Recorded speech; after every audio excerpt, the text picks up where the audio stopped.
Hello, hello, testing, testing. Let's try the Chrome channel live.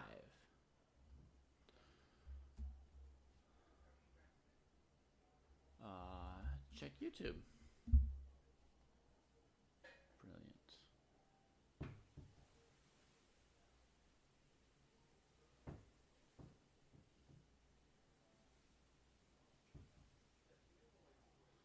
Chess Dojo live on YouTube as well.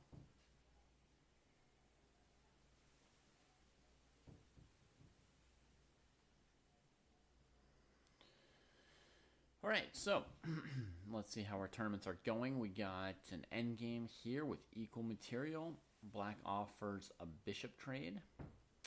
Let's see what other games are live at the moment. We got Mouselip against Alvin Cruz. That's a rematch, the third week in a row that these two have gone at least that I know. And last week also, didn't they have a rook endgame with 2 extra pawns on one side for one player and 2 extra pawns on the other side for the other? Man, oh man. Hey Justin, thank you. Very kind of you to tell me that. I'm very glad to hear it always. Cool. Let me just open up the club as well and check the under 1600 arena. See how we're doing over there. Chess clubs, chess dojo. Current events. Friday night under 1600. Copy link. Looks like it happened at least, so that's great. Despite not being around, not being around to kick it off, you know. At the start, so we got this rook endgame here. We got any games going? We got Guha against Zach on track.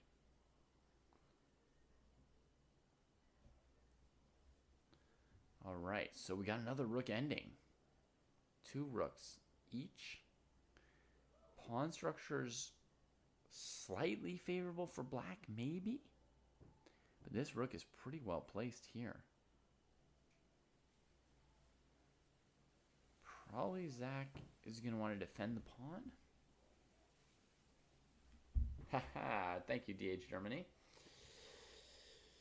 Ich wünsche dir dasselbe. And yeah, for me, all is well. We're here in Hawaii, you know, just enjoying a bit of vacation, some time with family, swimming, and alles Gutes.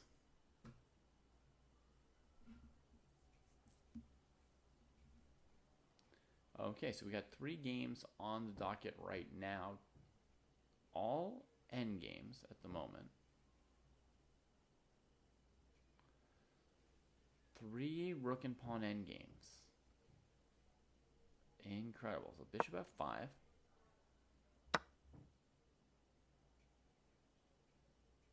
Takes. Comes in. Also possible would have been a move like rook c5, targeting the weak pawn. But let's see where this rook is headed. Hey Nordovec, 1 out of 7. Indeed. Not ideal on the chess. I did not know you were that serious or accomplished a poker player, though.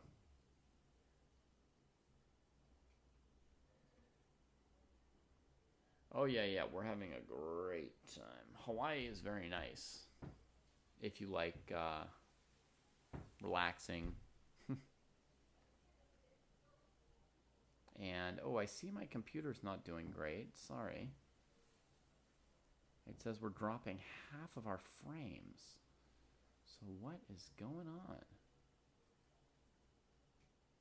Good morning, Pizza Racer. You didn't know you were that good at poker either.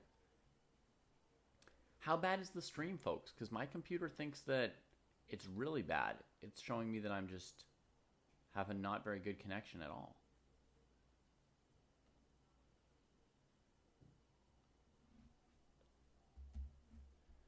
I did manage to stream earlier today during the Cairns Cup, and I didn't see any problems. The video's not fluent.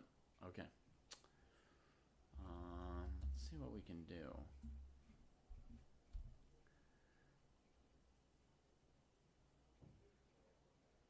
A few stops and starts. It's not good. It's not good. What could I do to make it better? All right, so the ping is 7 milliseconds, so that's good on the internet side.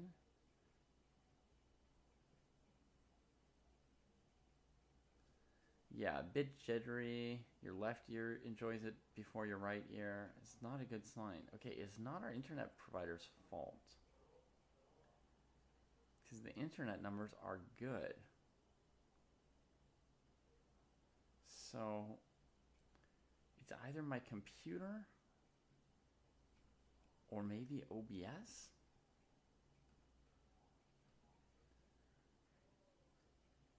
What could we do to try and make the computer happier?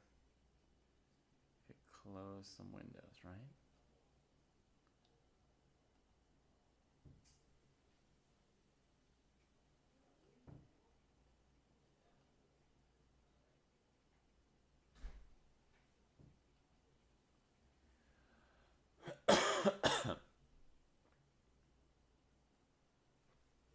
We're just going to keep closing some things.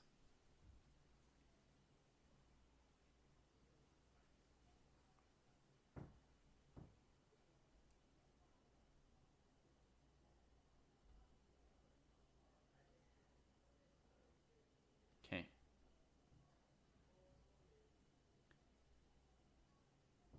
All right, so let's see if that makes it any better. It's really not that bad. My computer thinks I'm losing 30% of the frames I'm trying to send. That's what my OBS is claiming.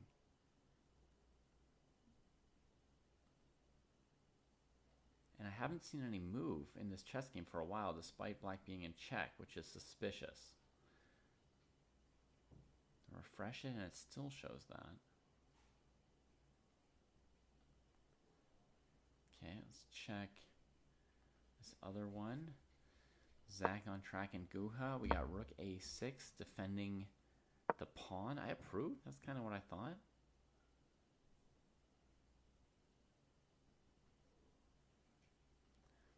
And then this rook goes to e1. Oh, I think Guha wants to put it there and try and create some threats.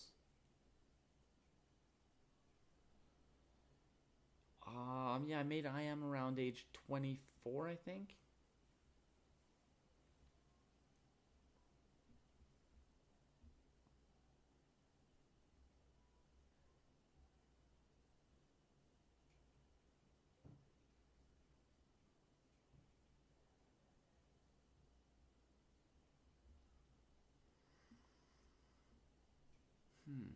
Yeah, black needs to find a response to that idea. I mean, one idea is just to activate the king and leave the pawn hanging, maybe.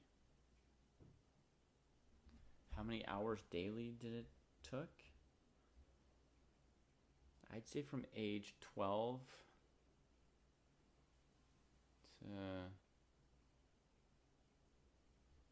to 24, that's 12 years. I probably averaged about maybe something like 30 hours of chess a week. 30 hours times 50 weeks. 1,500 hours times 12 years. 18,000 hours? Maybe? Does that sound about right? 18,000 hours?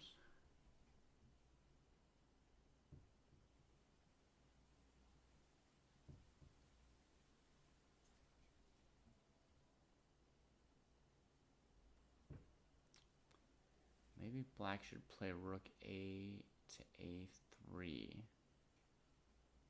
allowing rook e6 check, king f5, rook somewhere, and rook takes h3.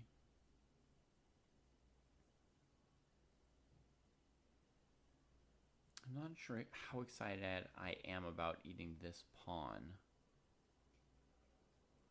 on h3. My rook will be kind of awkward after it takes the pawn, you know. It takes a little bit of time to eat it, and then also once the rook's on h3, it doesn't have a good next move, and the other rook is busy defending it. I have a bad feeling about that myself.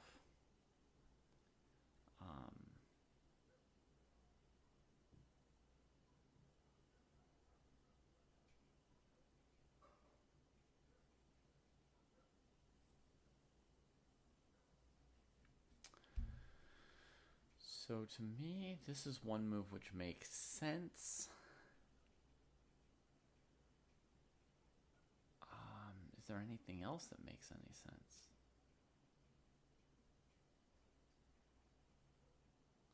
You could go after these pawns with this rook.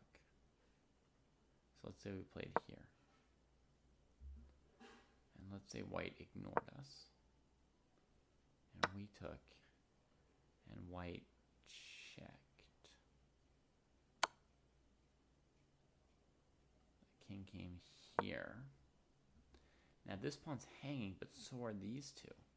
This looks nice for black. If the king went here instead, I'd do something similar. King here. Rook takes.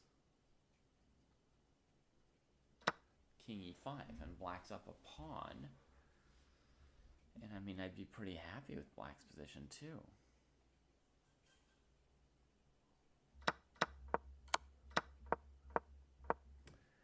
So rook here attacking this pawn, that looks logical. Let's say white defends it with the king. We would give this check.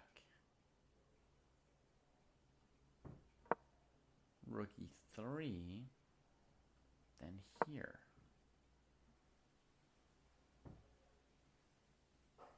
Fine position for black again. So this move, rook c4, looks pretty decent as an idea for black here. It's quite a complicated position, this two-rook position, with weaknesses for both players. But okay, first move I really looked at in more detail. Rook c4 looked pretty good. I was happy with the position I got there.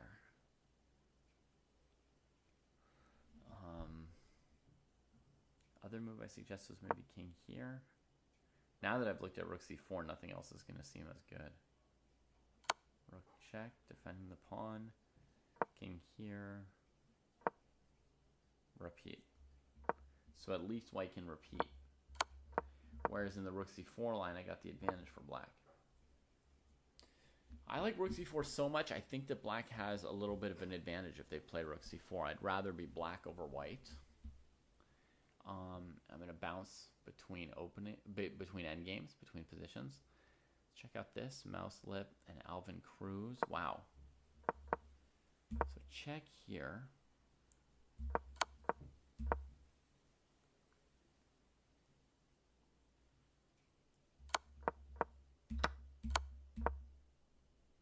Check here. King up, activating, and then rook to the 6th rank, rook there. Okay, similar. Here white's thinking. Normally the right place for the rook would be here. This would be sort of like an instinctive maneuver for white in this position. You can also ask yourself which pawn is in more danger of queening. If your pawn's more likely to queen than black's, then you could ignore black's and just focus on queening your pawn. So that would be moves like c6 or b5. But the black king is in the way of this pawn, and nobody's in the way of this pawn. So actually, this pawn's closer to more of a threat to queen, which means white needs to play defensively here versus offensively, which means rook check to g8 is the, so to speak, default approach for white. So we get rook d6, king c7, and it feels like the rook might go passive like this to try and stop the pawns now.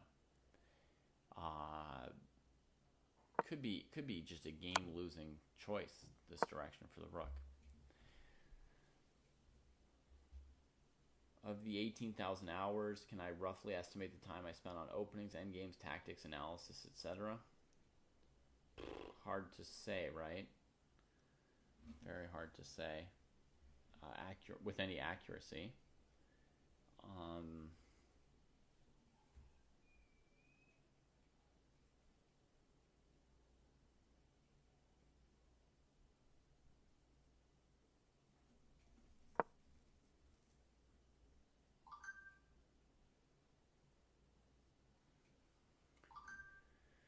I would guess that over 2,000.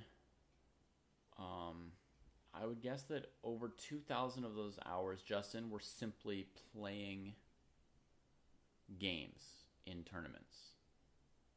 Okay, so that's like a first calculation or a first piece of the guess. Maybe about 2,000 hours simply playing games, maybe 2,500 hours simply playing games in tournaments. Maybe 5,000 hours analyzing those games.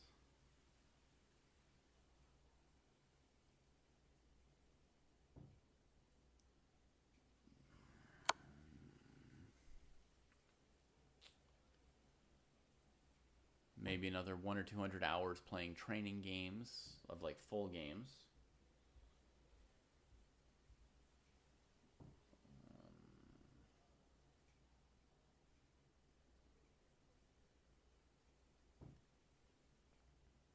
Maybe 1,500 hours studying endgames and 1,500 hours studying openings. Probably a little bit more on openings.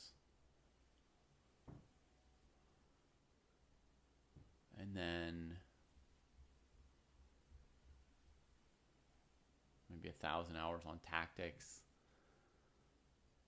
And then probably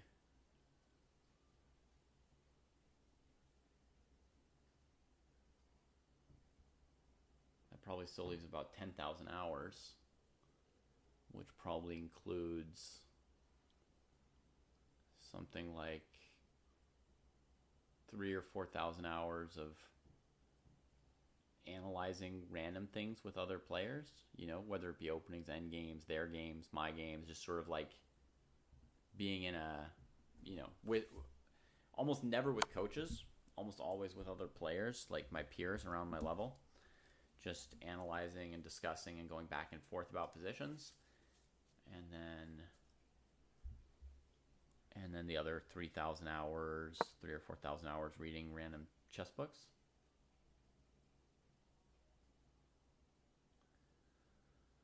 Something like that. Deschutes, I did not know that there was a number one shogi player with aphantasia. That's very interesting to know. It's very interesting to know that there's basic that. I mean, that says that there's literally no limit on what you can do in chess or shogi or anything else with that kind of a limitation. Wow, look at white getting some tempi with the pawns, and actually, let's analyze this for a moment, and then we could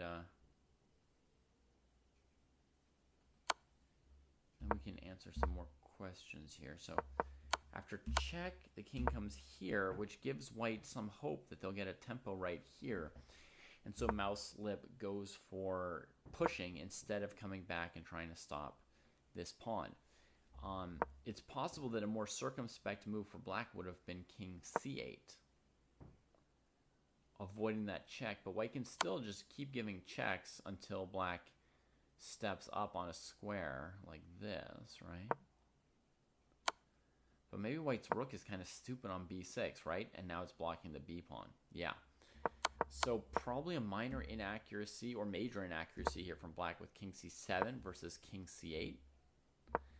Reason being white now rushes the pawn, and suddenly the pawns are about as fast as black's. Now the next choice also looks hard to make. Black plays king b7, and white seems to improve the rook.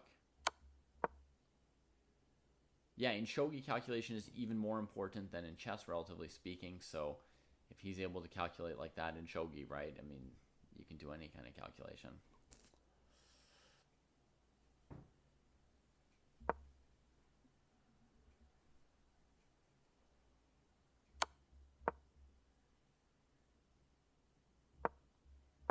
Oh yeah, and Dabo points out here where white played c6, they could also already consider this move. Check, trying to just queen.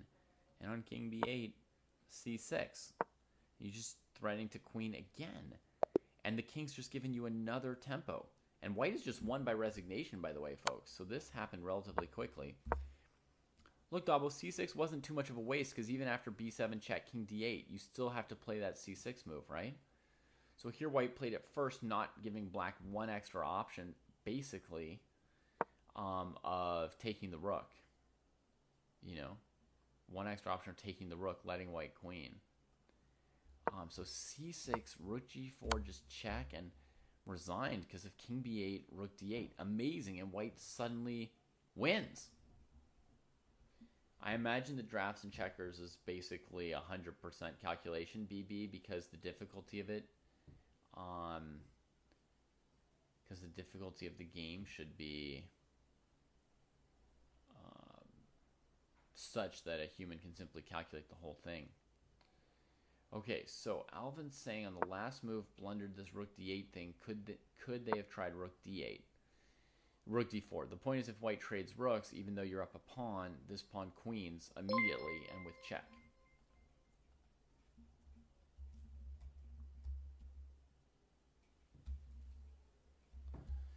Thanks for the raid, Grizz and friends.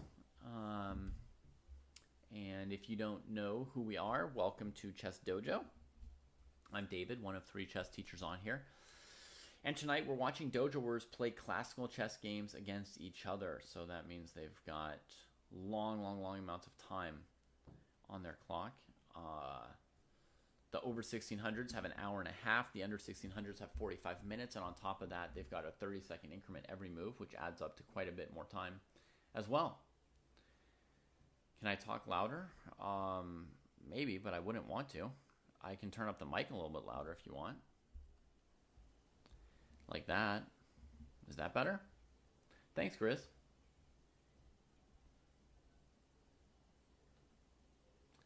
Okay, so rook d4 is very interesting. White should not trade it. I would think that white would throw in this move here, which I think is mildly clever, before playing the move rook g7 that BB is suggesting to us. And the point is, after king here, rook here, we're threatening immediate checkmate because the rook can't block defended by the king. And if black falls back with the rook to prevent rook g8 in advance, we now have c7 check because we moved the king there. So rook c7 check. Let's say the king goes this way. And then I play rook g7 for white. It feels very hard for black to stop this pawn from going through, this b pawn, right? And you see just how sharp these race endgames are in rook and pawn endings. We saw one last week. We see one today. They very rarely end in draws, even if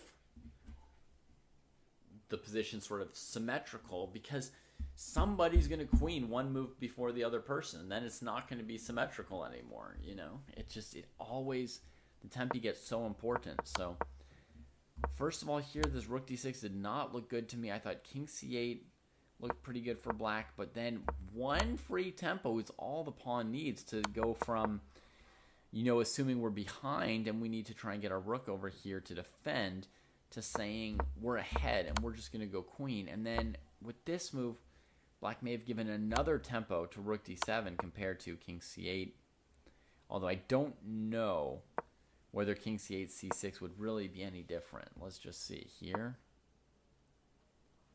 Check. Here. Check. Here.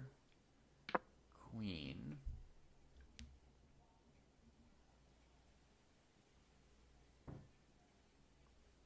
If black queens, then there's rook d6, king c5, queen b6, checkmate in 2. So you gotta take this, and then after queen b7 check, and queen takes g2, white wins the endgame. So at this point, wherever black went, they were already lost. So king c7, I think, might be a losing move even to b5. At this point, is there any defense possible? There's not yet rook d4. because for now white can take it. And the king's close enough to win. So b5.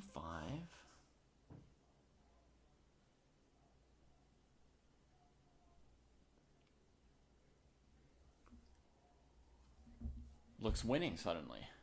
Looks winning suddenly. That's crazy.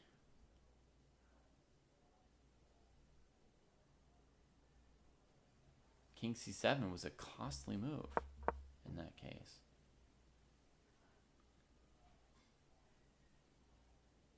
Yeah. Amazing.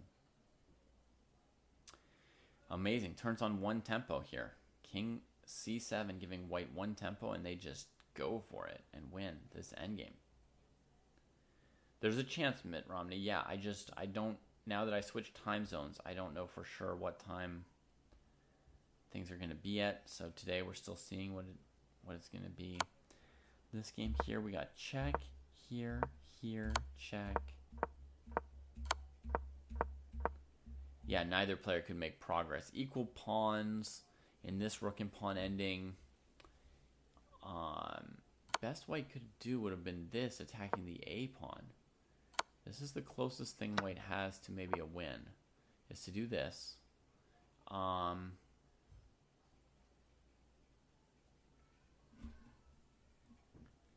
shogi guy is not unable to visualize stuff, but he chooses to not visualize most of it. Interesting. Now, if the black king had to step aside, then probably white would win this king and pawn ending. Does that make sense to folks? Have you seen this kind of thing? Equal pawns, but if the other person has to step aside, you can just walk in and win the game because your king's in better position. However, it looks like there's one saving move for black. They can play f6 with the pawn. White doesn't have any waiting move that doesn't let black take and win the game. So white has to back up. Now, if white backed up this way, probably white loses after king d5, right? Same idea. Black will walk in. So white has to back up carefully like this, you see? And then when black comes forward, white can block with the opposition. Black should step back carefully because king d6 would lose to king d4. Right, so black should step back carefully. If white comes forward, black can hold again like this. So that shows that the endgame was correctly agreed to a draw by the players. Nothing either of them could do anymore with this game. We've got a new game started here, so let's click on that and see the opening of Nordovic versus Baymon. Wow, we barely clicked on that game in time, as white's queen gets snagged in the opening. And Baymon wins a quick one over here. So let's click on the last of our original 3 games. Guha versus Zach on track.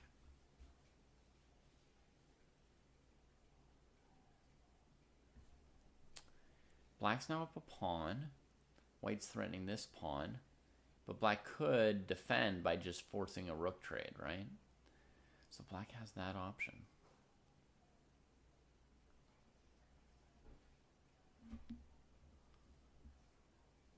Oh, it'd be tempting here to give check, king here, and rook to e2, defending the pawn and keeping 2 rooks on the board with mating ideas against the white king on the back rank, wouldn't it? Yeah, I would probably keep rooks on the board as black. I feel like white's king is badly off. Black gives the check. And if you wanted to trade rooks, this was not the right rook, because after rook takes, king takes, this rook is going to be attacked by white's king, right? So instead it would be better to check here.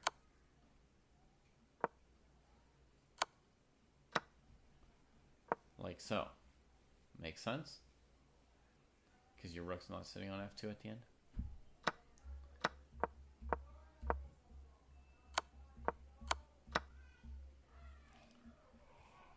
end.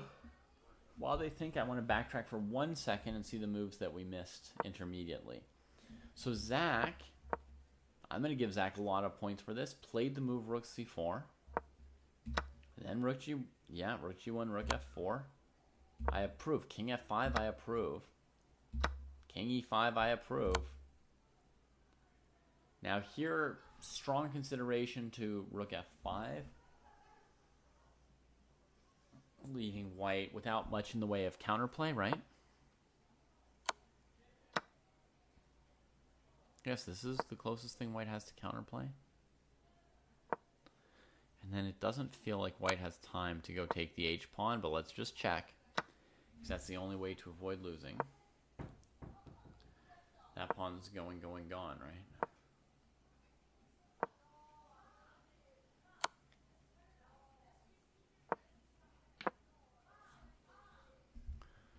So, strong consideration here for Zach for this move rook f5 might have been stronger than backing up with the king. Got the pawn back.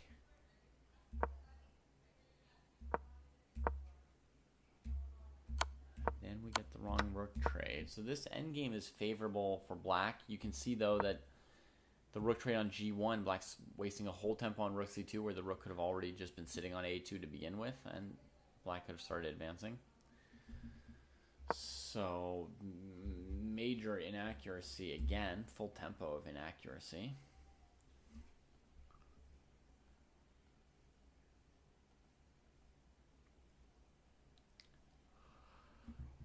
Ooh, excuse me. Lots of sun, lots of activity, lots of kids not in school, so it's tiring days.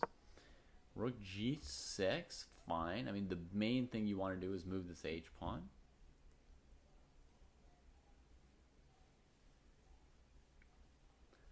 Let's kill this Friday night fight and open the other one.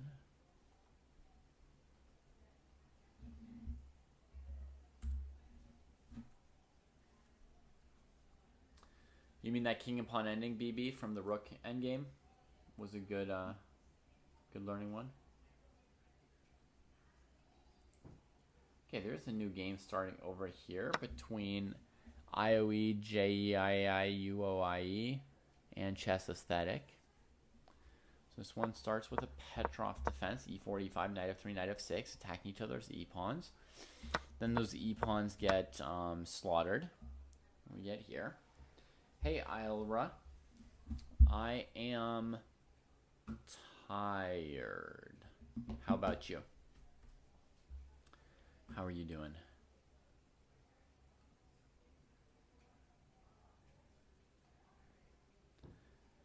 Check back on Zach on tracks. We got rook c2, rook g6, d4, rook g3.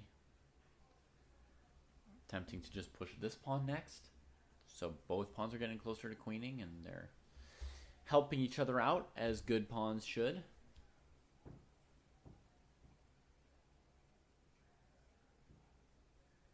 Let me just step away and make sure my kids went to bed. I'll be right back. They were all tucked in, but reading a little bit. I'll be back in under a minute.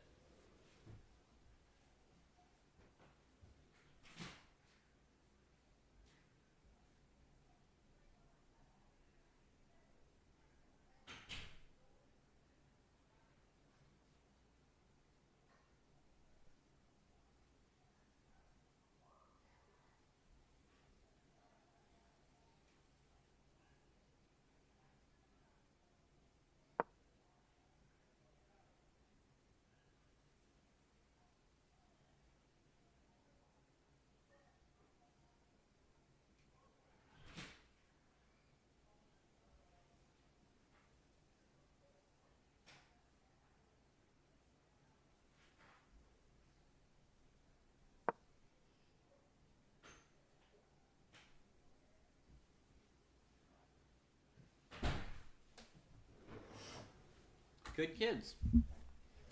They went to bed.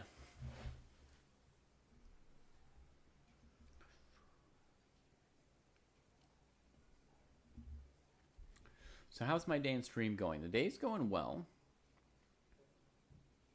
Ooh, things just went really well for Zach on track when they found this move. Rook c3. Bam! If white backs up and loses that pawn on h3, it's just gradually over. But if white trades rooks, it's immediately over because black's queening that pawn. The king's too far away. The pawn's too far away. There's just no race possible for white. So rook d3 looks like a mistake. Black pounces on it and grabs that pawn. So Zach on track is going to be able to clean up this rook ending, barring an awful blunder at the last moment.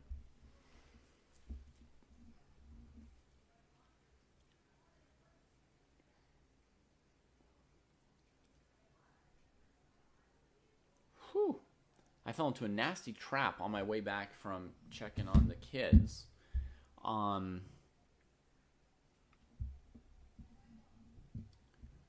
There was some chocolate laying on the counter, and I thought that'll wake me up. That'll help me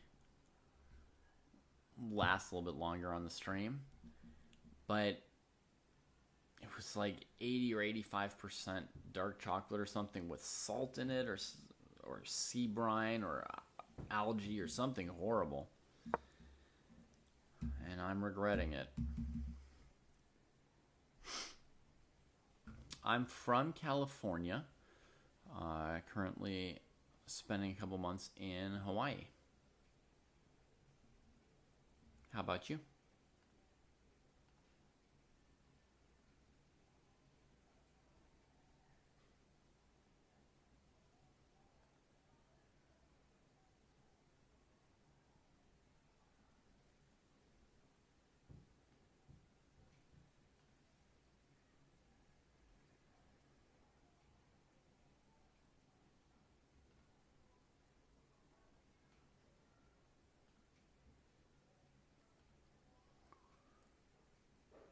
So we had rook g3. Zach play e5, the most challenging move. Here, probably white should have run the pawn, hoping they would provide. It's so slow to provide counterplay from way back here. I'm not sure there's anything white could really have done here, but this rook c3 was really brutal. Yeah, maybe so, Icy.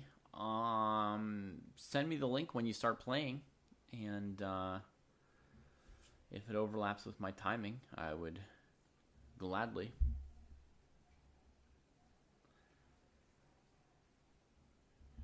Do some coverage.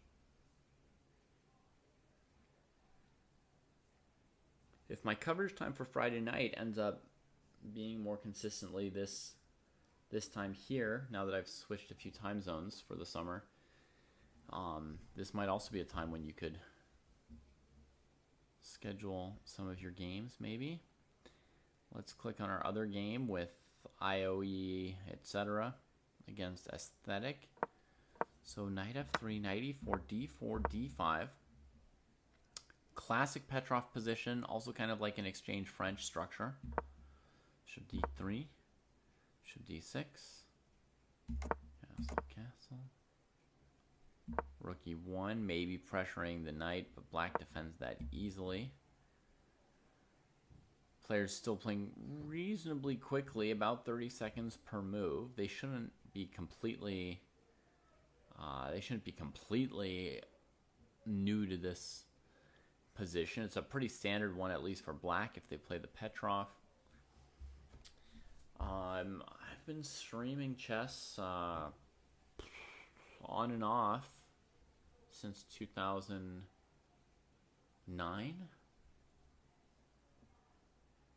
So, not every day. But that's when I first started streaming chess.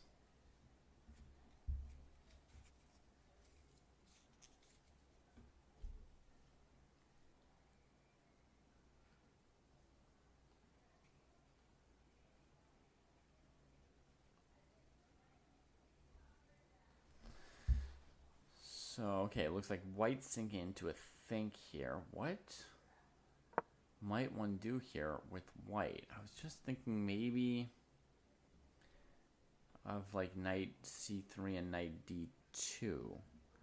So knight c3, you threaten this pawn and you threaten to trade on e4, winning a pawn. So almost surely you make black make a few trades.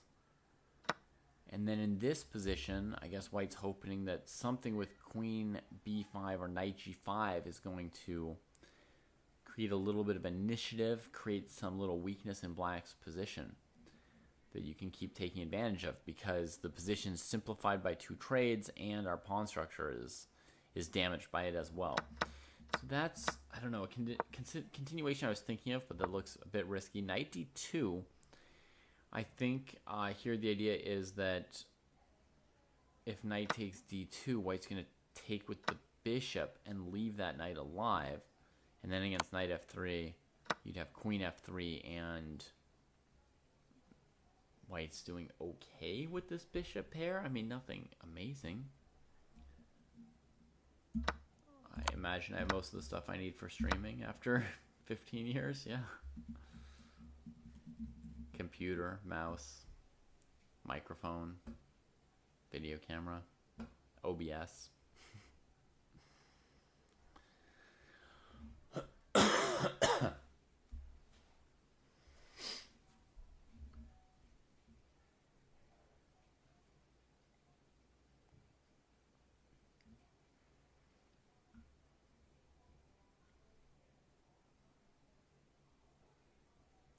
Okay, interesting move from IOE, and Chess Aesthetic is going to take it in.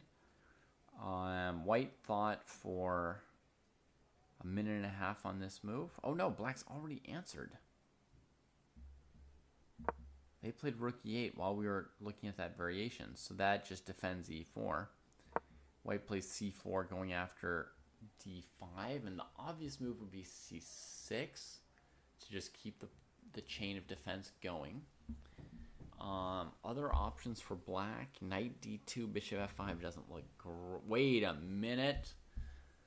There is the issue of the rooks facing each other, so how does that play out? Bishop f5, knight f3 would now be bad. So white has to go rook e8 first themselves. Queen takes. And then if bishop takes, knight f3 is still bad for white. Uh-oh.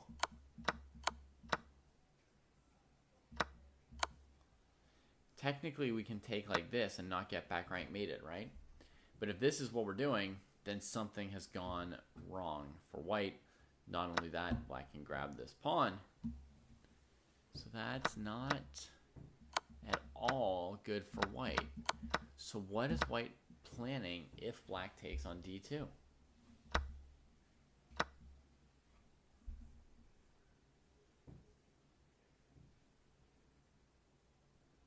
A VTuber model. Yeah. Sure. Some of that stuff we're missing on purpose. You know, we do have be right back and starting soon screens. We just don't always use them. You know, today when I started the stream, I was ready to start the stream, so I just started it without using starting soon screen.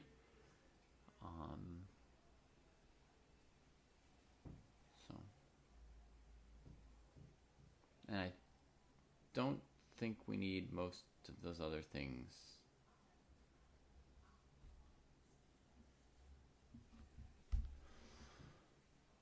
Here's my starting soon screen. See, Chess Dojo live coverage. I changed the name of the show, begins soon, and they can watch a chess game while they wait. But I don't tend to use that very often. In general, when I start my streams, I just get in there and start my stream. C4. Knight d2 looks pretty good. So you could play queen takes, I suppose.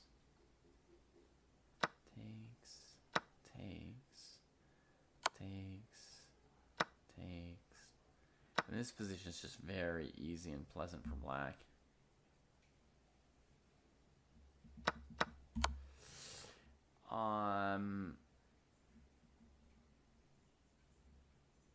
Thanks for the offer, Alra, but I don't think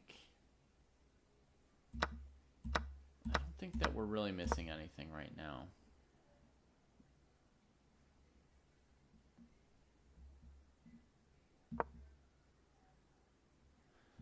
That's knight d2, queen takes is only slightly bad for white.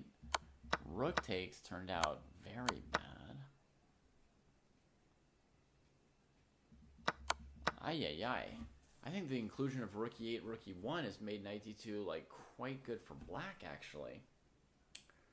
And white's opening is just not going to work out here. They didn't spend enough time calculating.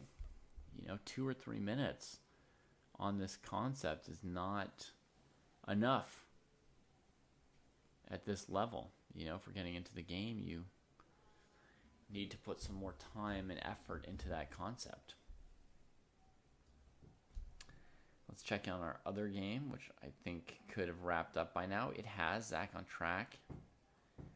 Did correctly win it. Let's see how it went here. So we saw the position here after rook a3. King comes forward, pushing the pawns forward, pushing the pawns forward. King comes forward.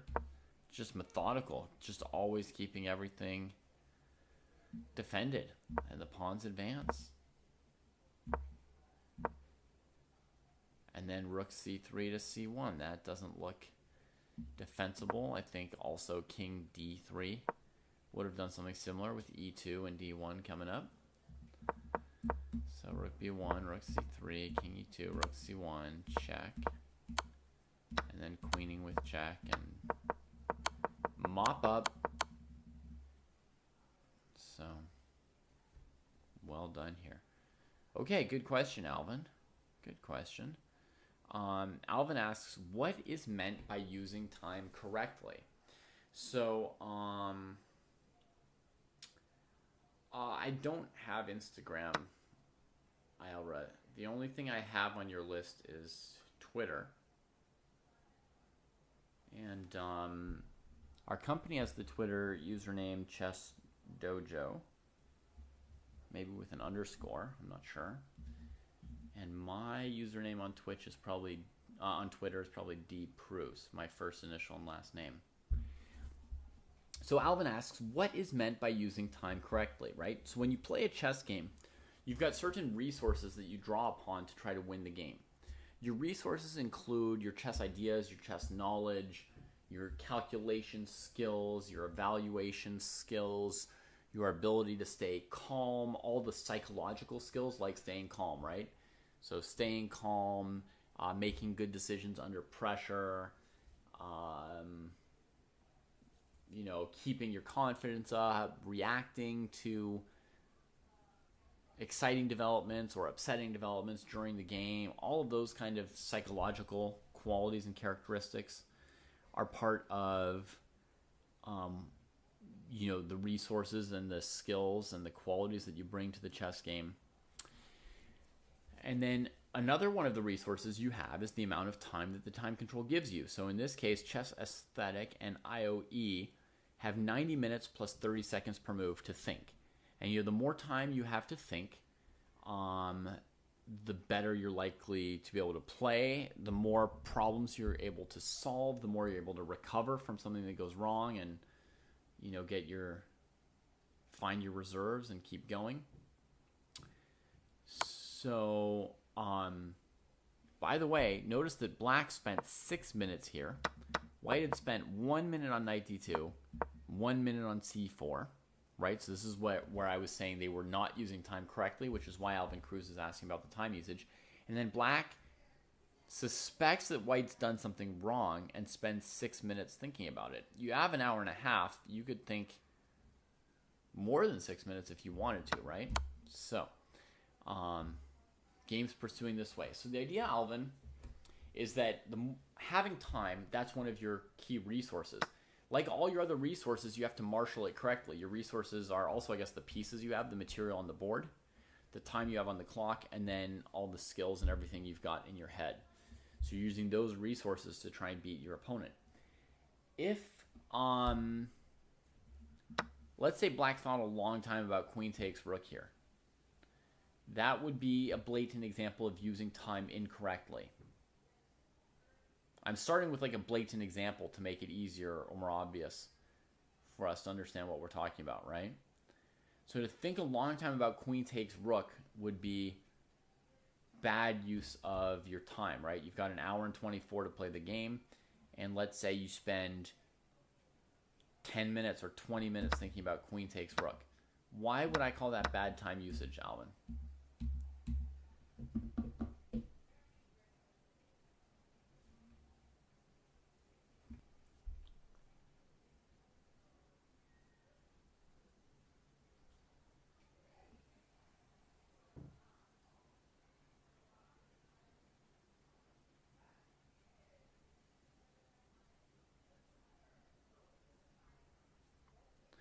Okay.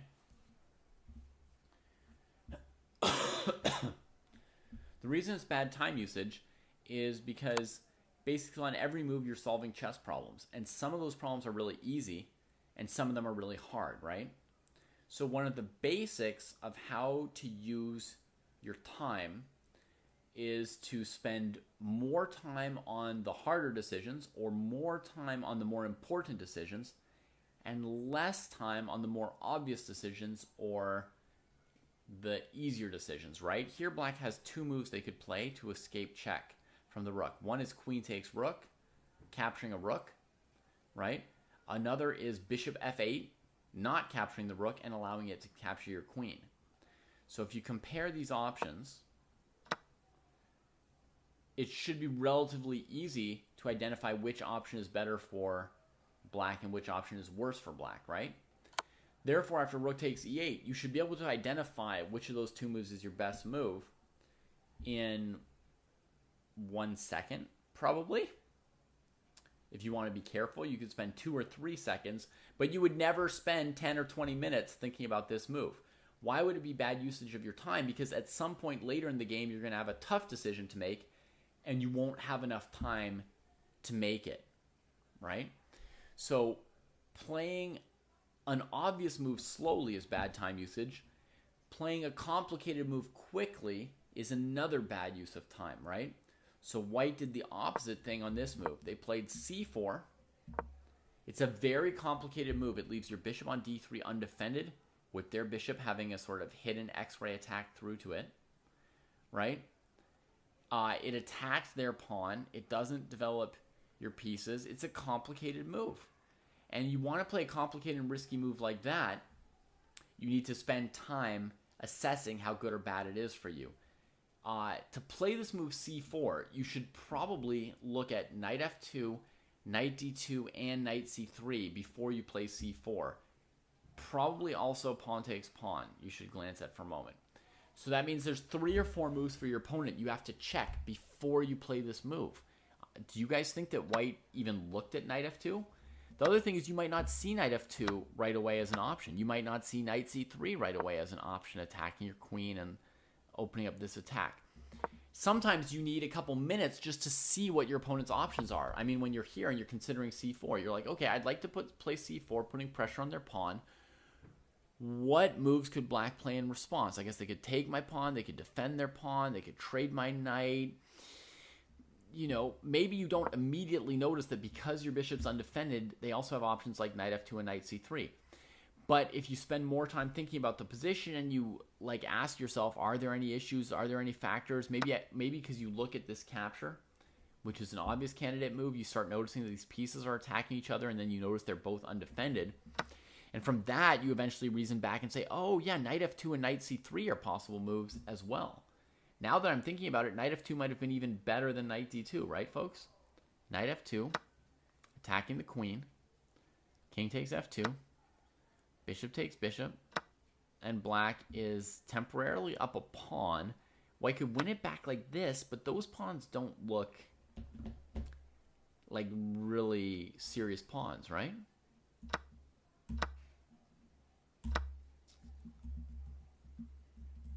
It would be impossible for your friend to follow me on Instagram since I don't have Instagram, Ilra.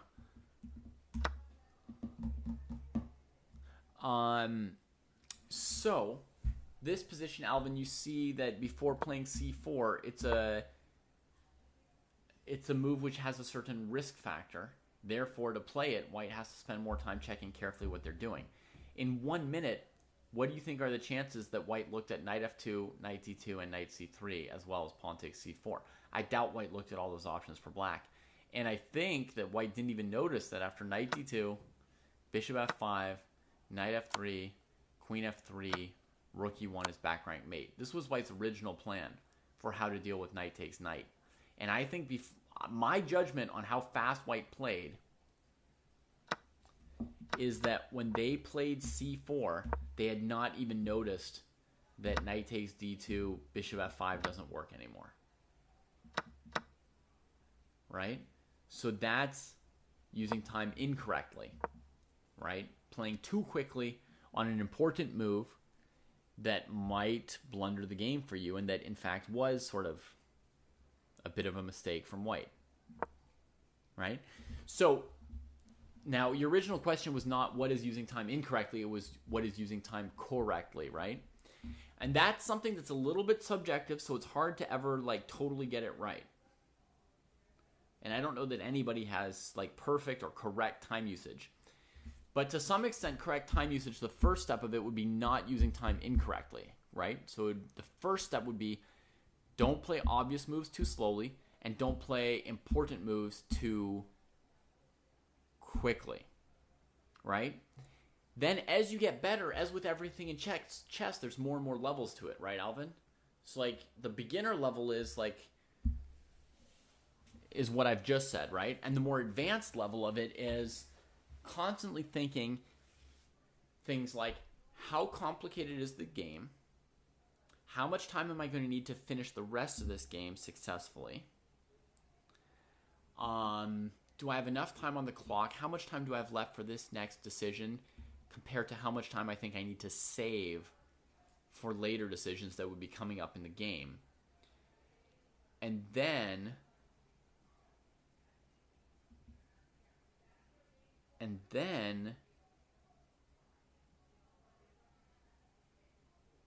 another level of that is assessing how important a decision is. So this is going to be a little complicated as well, Alvin, so I'm a little reluctant to get into this. But let's say in a position like this, you're considering playing knight c3 or knight d2. You could ask yourself, how much better is one move likely to be than the other? Because you probably start off with an instinct. And we might have different instincts, right? But you might look at this position, your instinct might be knight c3. And IOE's instinct might be knight d2. But you each notice that, it might be logical to develop your knight in this position. So you each notice two candidate moves. Now, how much better do you think one of these moves is than the other? Do you think one of them might be 5 points better than the other in chess evaluation? Or do you think one of them might be 0.5 points better than the other in chess evaluation, right? Or do you think one of them might be 0.2 points better in chess evaluation? I'll get to your question next, Warrior Boys. Right? But I'm answering the previous question first. So there are some positions where the difference between the best move and the second best move is going to be game deciding, others where it's going to be a noticeable difference, and others where it's going to be a really minimal difference. If you can correctly identify positions where the move you play doesn't really move the needle, right? If you can feel that this is a position where any of these three moves, c4, knight c3, and knight d2, and bishop e3 even, let's say, if you can feel that any of those moves are going to be about equal to each other, then you could make a decision not to spend a bunch of time and effort on this move, because you know that this move's not going to change whether you win or lose the game. You could save your time for moves that you think have a bigger impact on whether or not you win or lose the game. So that's kind of like starting to give you a sense of what a high level of using time correctly would be. It would be assessing which decisions are more important and then allocating more time to them. And it would be having a sense of how complicated the game remains and how much time you want to save for later in the game versus how much time you want to spend when you hit an important decision. Because if I hit an important decision right now with an hour and 20 minutes, but I'm at move 10, right now, I have to assess, do I need to save 60 minutes for the rest of the game or 70 minutes for the rest of the game, etc. And that is a very difficult thing to do. So you can imagine that there are all kinds of levels of people using their time better or worse based on how well they do any of those things I was just talking about. Okay, I hope that's a good enough answer for you. I don't see you asking many follow-up questions, Alvin, but hopefully that much gave you a start on the idea of time usage. Maybe a start to an intermediate start. Now, Warrior Boys Production suspects that C4 was the better move here instead of knight bd2. And I suspect that you are right, Warrior Boys. So, that's my feeling.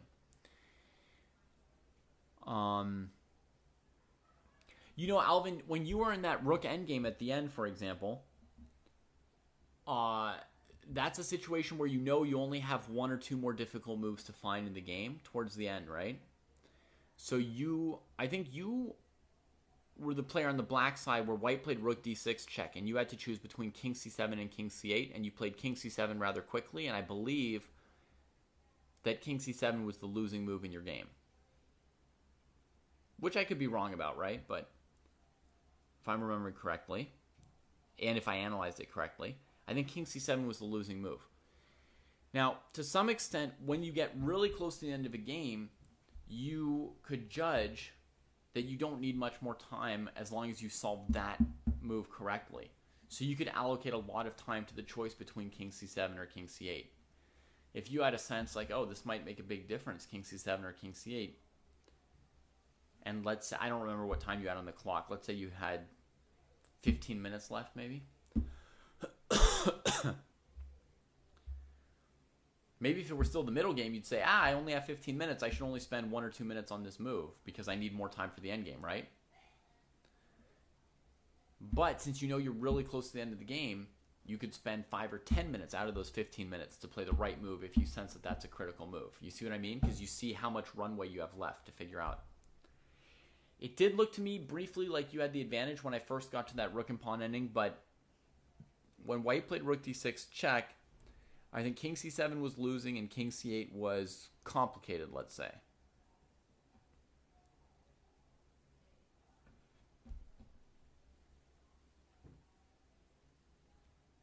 Hey, Rogoff, I'm only commenting. I'm not one of the two players here. So I played knight bd2, rook d8, rook e8, c4. Black found takes, which is good.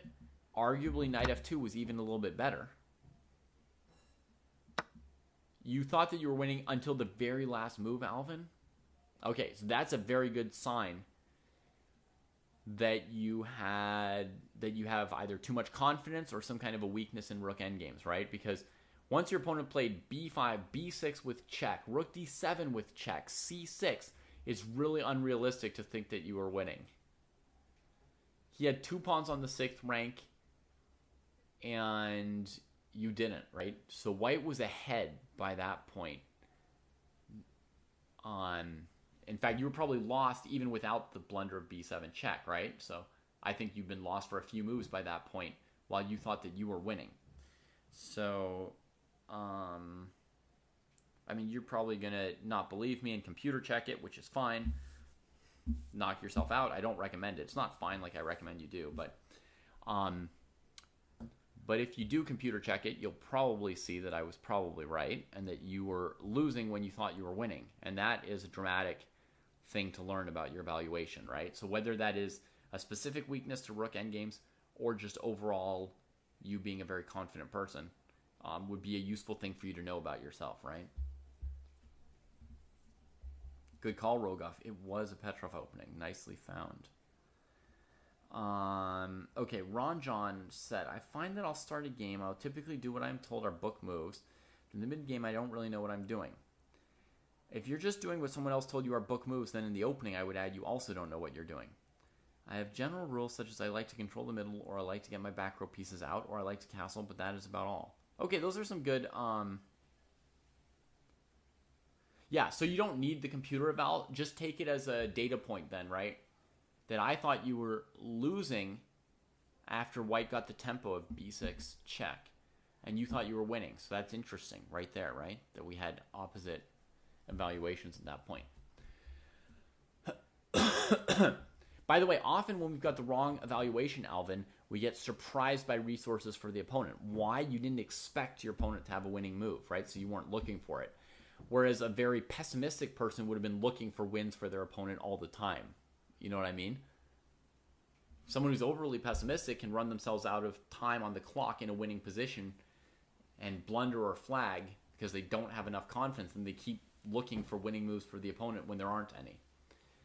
A very confident person can often get surprised by the opponent's winning moves and tactics because we think we're doing better than we are, so we don't look for their tactics. You know what I mean? Like, you look for tactics for the opponent if you have a sense that something's loose. At this point, IOE did not have a sense that something was loose, so they didn't look at knight f2.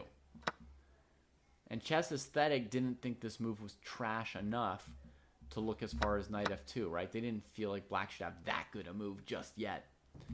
But at least they noticed that knight d2 is changed interestingly by the rooks being opposite each other.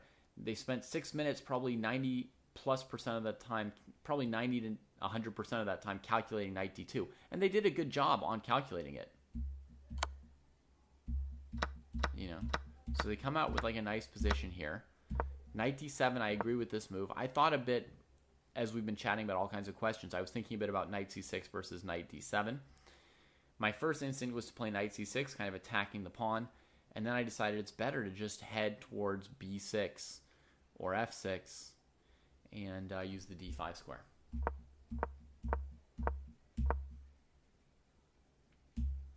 Queen comes out aggressively and very nicely. Very original move from Chess Aesthetic. Love this move. Allows rook e8. Queen covers all kinds of good squares here as well. This is a really strong move. I love this queen b5. All right, so Ranjan, it sounds like you've got some general rules that mostly are applying to opening play, which is you like to control the middle, get your pieces out, and castle. So those are a very good start for the opening, whether or not you know any book moves. And then for the middle game, you don't really have plans. So what's your rating, Ranjan? And how are your tactics?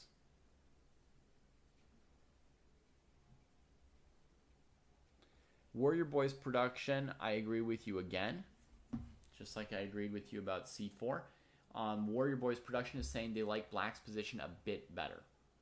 Exactly what I would say. I agree with that. I would slightly rather be black than white here.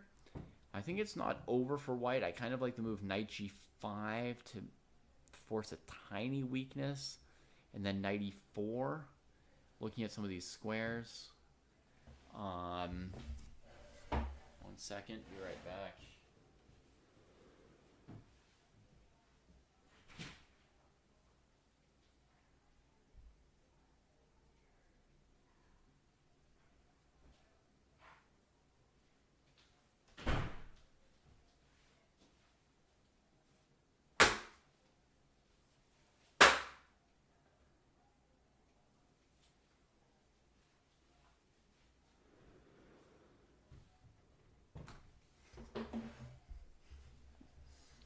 All right. Double Jared suggesting to us maybe a4 for white with the idea of kicking the queen and then maybe a5, a6. Could break up black's beautiful pawn structure on the queen side, trade a pawn, make a weakness. That could get close to equalizing if white succeeds with that plan of Double Jared's. So very good suggestion, a4. In the game, white played a simpler move, rook e1. Just putting the rook on the open file. It's a basic move that's basically fine. So I think a4, your interesting move, Double Jared. I would expect black to play queen c4 with the idea of getting out of the way of a5 at least.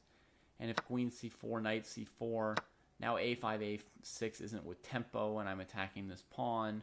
So I could still claim I'm a tiny bit better as black in the endgame.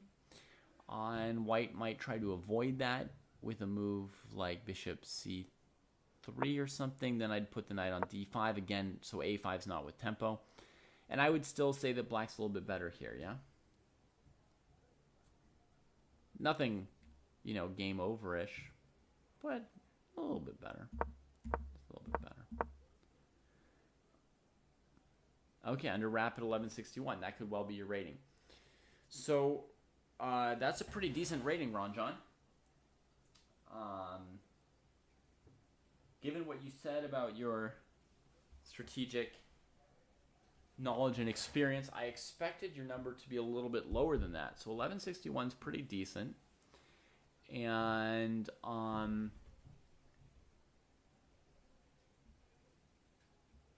I guess I'm tempted to send you a video you could watch about sort of like what would be some basic guiding strategy during a middle game. Would you want to watch one video of probably about 45 minutes that I made about beginning strategy for the middle game?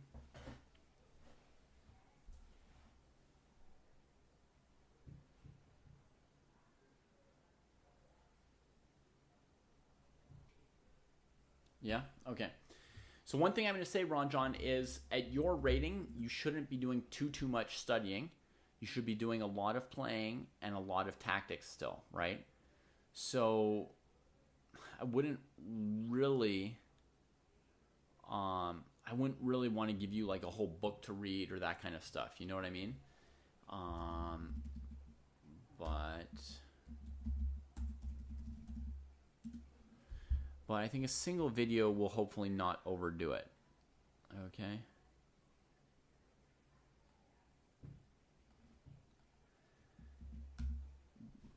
But bear in mind this idea of not getting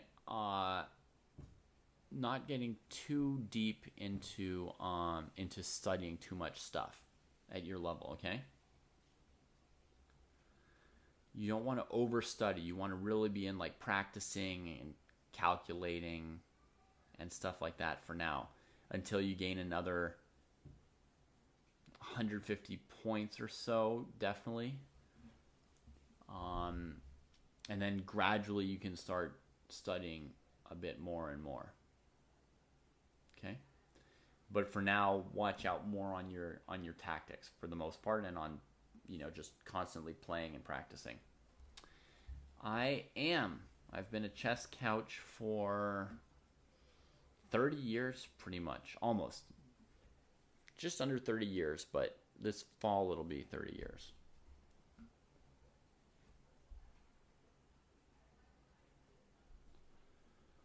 Yeah, totally. You're welcome. Liam Healy had a question as well, which we're going to get to here. Rook e1, Rook e8 countering. That's what I expected from Chess Aesthetic. We get a trade. Black's still nicely better.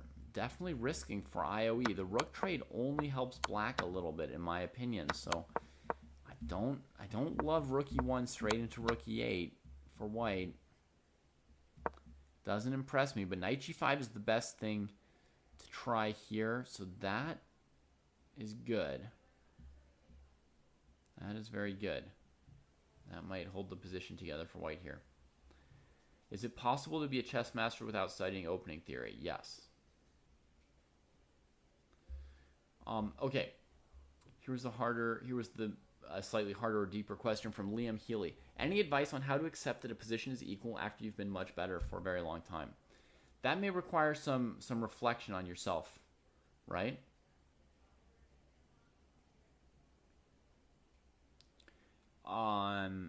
Why are you so upset about blowing an advantage, and how to get over some of that, Here's what I recommend. HR4 year 6R5. Hour 4, Y6R5. I'm not sure what your abbreviation stands for. Here's all my training advice along with Jesse and Kostia's mixed in, combined together into a training regimen and program, including a schedule. So I mean, yeah, it's definitely psychological work on yourself here, Liam Healy. F6 is not a move right now, Ron John, because white is threatening queen h7 check, which is not just winning a pawn, it's just devastating. Wins at least a second pawn after king f8, queen h8 check, king e7, queen takes g7. So it's just too much. So this is the only move to keep the queen out of there, which is why knight g5 was good. Should be followed by knight e4, looking at knight f6 and knight takes d6. Probably. H4 might also be playable, but I don't know. It's what I feel like the follow-up should be. Both players probably playing a bit too fast, right? We see them, they're 19 moves into the game, and they've got an hour and 18 and an hour and 15 left. So both playing a bit quickly here. How was h6? Complicated, I see. Complicated. Let's see. h6 with the idea of check. Here. Check. Here. And Icy's thinking I can't take the g-pawn maybe because of the threat to the knight. Queen g7. Pawn takes. Bit of check. King d7. Yeah, I guess Icy's right. How was h6? Maybe genius, Icy. Maybe genius. Wow. Check king there. Okay, so I guess the most testing line for white will be this and then moving the knight back without giving this check. So we're not committed to the queen trade. So something like here. Knight e4 might be good as well, but let's start with something a little simpler because Icy's making me look at things that are complicated for me. And I'm old, slow, and tired. So we go knight f3, preserving this queen h8 threat.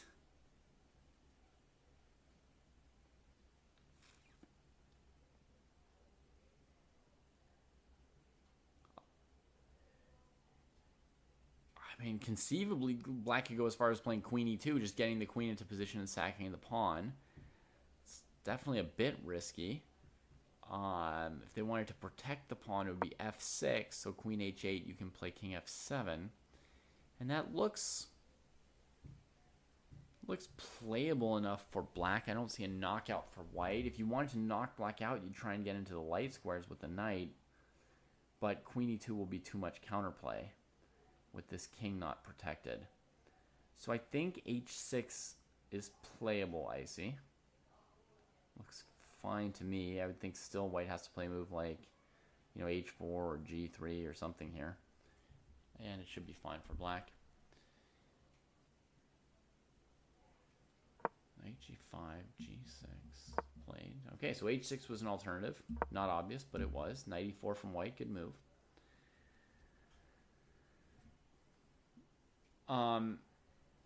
You know, in general, Liam, to your earlier question about how to accept that a position is equal after you've been much better, you know, in a chess game, I think during a contest, it's very useful to basically only care about the future of the game and not the past of the game. Like, how good or bad your position used to be should almost not matter to you while you're playing the position you have in front of you. Anytime you spend thinking about, oh, maybe I should have prepared a different opening, or oh, maybe I should have like tried this trade in the middle game and now my opponent's knight is so good and I could have traded it earlier. All of that thinking basically doesn't help you in any way in the future of your game, right? So it's not just what you're saying about accepting that you've blown an advantage. Like, to me, when I'm playing chess, I'm trying to constantly discard anything that's not relevant to winning or drawing the position in front of me at the current time.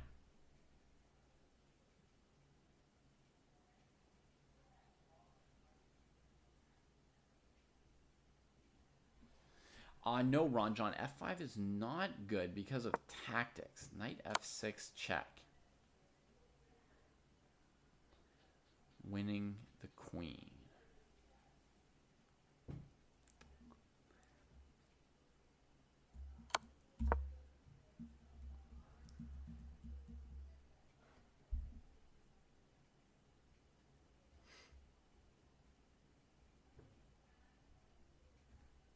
I think in general also, Liam, that if you're concerned about giving up an advantage, if you're somebody who dwells on your mistakes emotionally, that is a sign that there's overall something for you to work on, right? Overall, there's something for you to work on about caring too much about winning. If you're worrying about advantages come and gone and such things. Yes, Double Jared, that is similar to basketball. It's similar to any endeavor where you're trying to achieve at a high level under some kind of time constraint, right? Thinking about anything that's not related to your next step, your next move, your next jump, your next whatever. Thinking about anything extraneous pulls down the quality of your performance, right? So basketball, baseball, taking a math test, anything like that. You want to be just focused on a very short-term future, right? What you need to do to best affect what's coming up next in front of you. Sometimes some little something in the history of the game can be helpful. Those things you hold on to, right? Like, for example, if you've tried a certain shot 3 times and missed it all 3 times, you might want to either adjust how you're shooting that shot or take a different shot from a different spot on the court, right? Or if somebody has gotten past you with the same crossover 3 times, you might want to bear in mind that move might be coming again, right? So there are sometimes things you can learn from something that went wrong earlier that you want to keep your mind on to adjust and improve based on, right?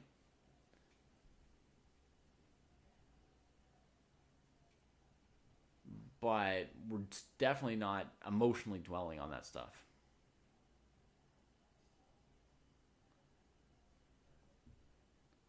Right, so you think you're better when you're no longer better because you're not objective. And one thing you have to figure out for yourself, Liam Healy, is are you straight up misevaluating? Like, do you erroneously think the position's good for you? Or are you talking yourself into misevaluating because you want the position to be better for you? Very important distinction, right? Like you sit there going like, I'm better, I gotta find an advantage. And in the back of your head, something's saying like, you're not actually better. You just can't accept it. And so you're trying to pretend like you might still be better somehow because you don't want to accept that you might have made a mistake. Is there a tingling somewhere in the back of your brain that knows you're not really better? Or do you truly think you're better? Because those are 2 slightly different problems, right? And you want to be clear on which it is, and I bet you know which it is. Because sometimes we know when we're lying to ourselves a little bit. You know what I mean, folks? We've all had that sense where you're saying like, yeah, this and this and this, and it could totally be a bit better for me in that endgame. And there's a part of you that just knows you're doing friendly evaluating or not finding the best moves for the opponent because you want that endgame to be a little bit better for you.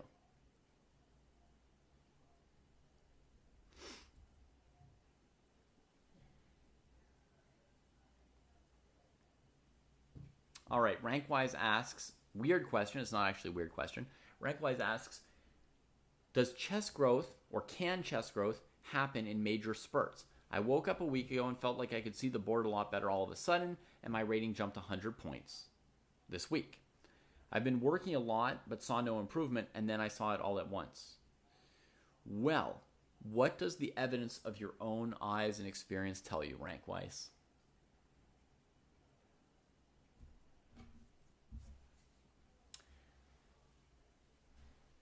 Or let's say I told you I've been working out lately and I think and now I can lift heavier weights than I could before I worked out. Is it possible that working out leads to being able to raise heavier weights? Oh, you're afraid it's going to go away next week. Gotcha. Okay. You want to hold on to this new strength. I think you'll hold on to it. Yeah. The simple answer is yes, chess growth does happen in major spurts. Not always for everyone. There's some kinds of chess growth that happens little by little, and you don't really, and it's gradual. And other times it just comes in bursts, like suddenly you put it all together. There's another thing rank-wise that happens where people study a whole lot and get slightly worse because they now have 100 new things to think about while they're playing, and they don't yet know how to incorporate all this new knowledge in an actual thought process. You see what I mean? Like you read some books, you study some stuff, you talk to some players, they tell you some ideas you didn't know before, right? They tell you something about putting pawns on light squares when you've got a bishop on a dark square, or who knows what, right? You get introduced to some new ideas. Queen e6, good move. So sometimes people take in a lot of chess knowledge and then they don't know how to incorporate it. So now they're thinking about too many strategic things and they blunder a tactic, or they can see 5 moves ahead and they used to only be able to see 3 moves ahead. So now they're looking 5 moves ahead on every single move and they don't know when to stop at 3 moves or 4 moves, right? They've got this new power and they don't know when to apply it. So they apply it on every single move. They think 5 moves ahead and they get in time trouble every game and then blunder and their rating goes down, right? So very, very often people work very hard on chess and temporarily play worse because they haven't incorporated all these new ideas or skills or concepts or even calculation skills, right? They haven't incorporated that into a thought process yet. It hasn't melded in with their subconscious decisions about when to stop and think about a move, how much time to spend on a move, when to just make a decision, when to trust your instinct, when to trust your calculation, when to calculate more, when to verify something, when to double check something, when to just go for it, right? So it hasn't been incorporated. So building skills, so to speak, and knowledge can actually make you temporarily perform worse at chess, or you might feel like you're plateauing. But the benefit is going to come at some point when, and people often say at something just clicks, and then that suddenly, get this jump. And that's a very common experience. I don't know how perfect or insightful the phrase "it just clicks" is. Maybe that doesn't properly explain what happens. But anecdotally, you hear lots of people talking about that experience. A little more like data driven. You can look at a lot of people's rating graphs and you'll find little jumps in them. And I would almost say it's a little more common to find somebody with like jump, plateau, than to find someone with just a steady upward slope in their rating. If you look at, a bunch of players who started at 1,000 and worked their way up to 2,000, right? I think you're more likely to see some step graphs than some simple lines. But I do think that the simple line exists as well. There's people of different types, and also probably, whether you're working on openings or middle games or tactics, in addition to your own personal strengths and weaknesses and thought processes, it may be that studying different things produces more or less linear or stepwise growth. But if you feel like you see the position better and your rating's going up, the odds are that stuff has just finally coalesced or come together for you that you've been working on previously.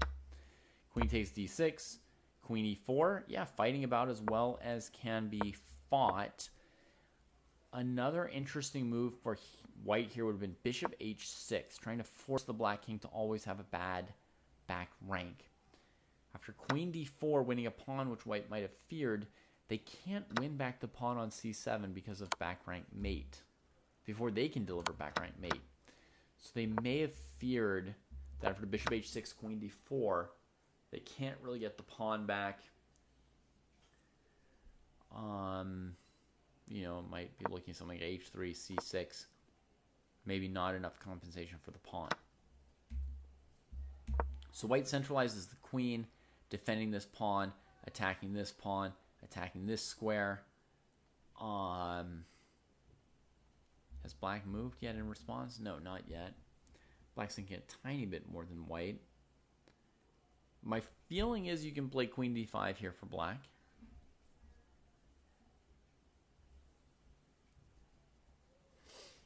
To protect this pawn. What I don't like about c6 is giving white the time to put the bishop on h6, right? So what I want to do is queen d5. If white checks, then I can stop bishop h6 at least, right? With the king. And if queen takes queen, I don't care about bishop h6 anymore because there are no longer rooks and queens to checkmate my king. I just play f6 and come out. I want to mention one other option that black had here where they played queen e6 that looked interesting to me was the move knight d5, stopping knight f6 check and improving the knight to a great square. If knight d6, pawn takes d6, I feel like this knight's nicely placed. Queen can go to e6 or c6 or something and hold the knight on that square. And because this knight is stopping the bishop from going to b4 or f4, I think black's still slightly better, even though they now each have isolated pawns. But that's some, high-level evaluation stuff. And it's knight here, queen c4. I guess we're justified by queen e4. Yeah, so knight d5 was a really interesting move right here at this point. Just dealing with knight f6 and just not being precious about the pawn structure, thinking more about getting the pieces to great squares. In the game, we got queen e6 anyway, here, queen e4 played. And black's still thinking about this. Double Jared says knight is fantastic on d5, and so we can maybe play queen d5 or knight d5, says Warrior Boy Productions. But what I don't like about this is this move. That's what I slightly don't like. Maybe after queen e6, it doesn't really matter. That'll get our king out of here. Oh, wait.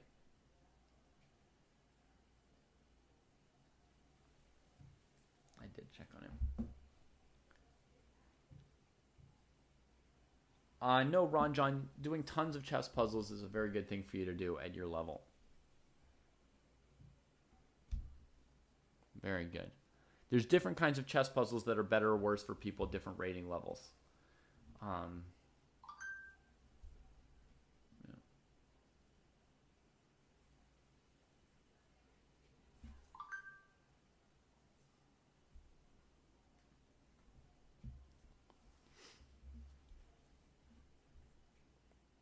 So I guess knight d5 and queen d5 are both playable here for black.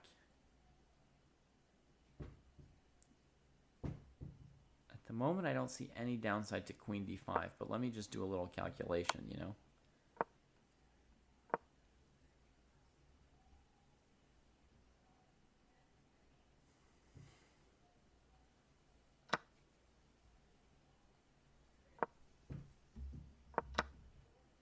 Careful.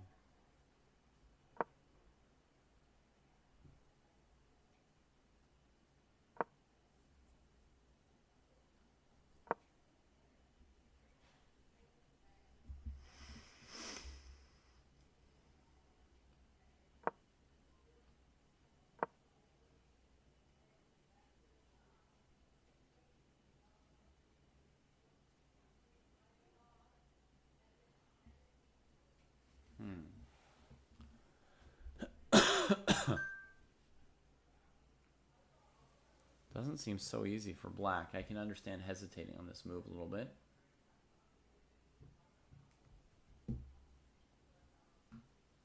Definitely understand that.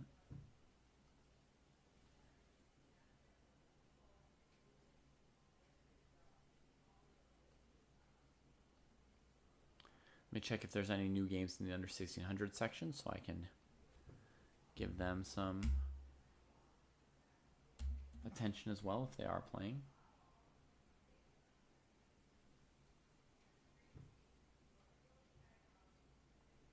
Oh yeah, we got another game. Sarensen and Caps Chess. Right on.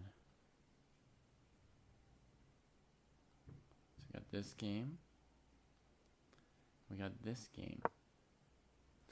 Now, they're early in the game. Yes, they're at move 12. But I'm always concerned when I see someone with more time on the clock than they started with. This section here, under 1600, they start with 45 minutes plus a 30-second increment. You should never have more time on the clock than you started with. I mean, maybe on move 2 if you play 2 moves of theory quickly, but yeah, I mean, by this point, got to be thinking about something.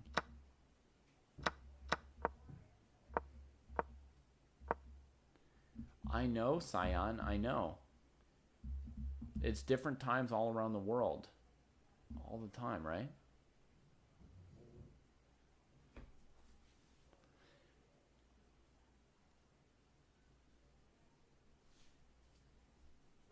Polgar's mate in twos would help you find candidate moves in weird, in like checkmating positions, maybe, Elliot.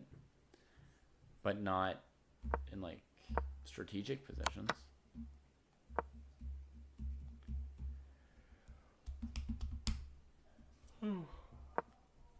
Getting better at finding candidate moves.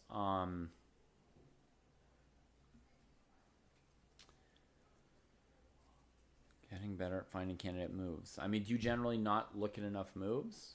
You could just force yourself to always look at 1 or 2 more moves than you would normally look at. Like, you just push yourself to look for 1 more candidate for your opponent every time. Like, let's say you're thinking of playing bishop g5, and you think, when I play bishop g5, my opponent will play bishop takes f3, or they will play knight e8. You could then tell yourself, all right, before I move bishop g5, I want to find a 3rd possible move for black. You can just try and force yourself. And that would kind of get you to work on that kind of weakness, right? Of being narrow in terms of how many moves you consider. But sometimes getting better at finding candidate moves is just a matter of your overall chess level, Elliot. You know, it's just like your experience. It's just having seen more Grandmaster games, so more ideas pop into your head. It's having played more games yourself. It's having read more books, you know. Sometimes it's just like a gradual thing of expanding your chess knowledge, right? Your overall just perspective, knowledge, strategic insight, board vision for tactics. It's just something that comes with getting better at everything. But if you have some more specific problem with your candidate move selection, like you spend a long time agonizing about it and can't find moves, or you tend to just play a move without even looking at candidate moves for your opponent, or you see their candidate moves but you don't see your candidate moves. I mean, if you've got something more specific that you think is like a real specific issue, then there might be a more specific solution to it.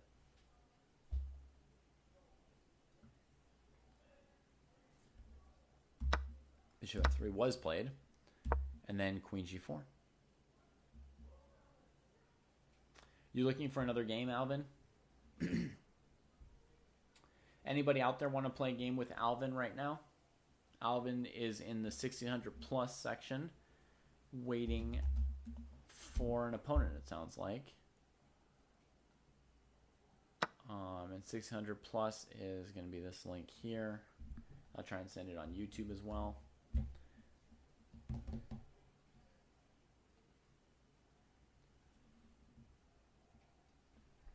I can't play with you right now, Scion, because I'm doing something else, which is watching viewer games and commenting.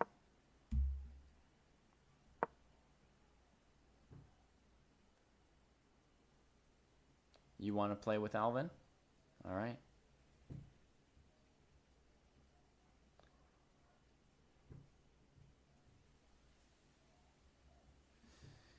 Well, Alvin, looks like you might get a second game tonight.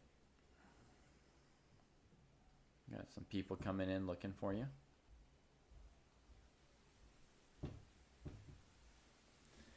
Yeah, so if it's not a specific problem, just a general one for you, then you probably just need to improve your chess, period. You know what I mean? Just patiently get better at everything, and you'll see more and more good candidate moves as time goes by. That may sound like the least helpful advice, but Honestly, it just means keep studying chess and you don't have to worry about that problem specifically.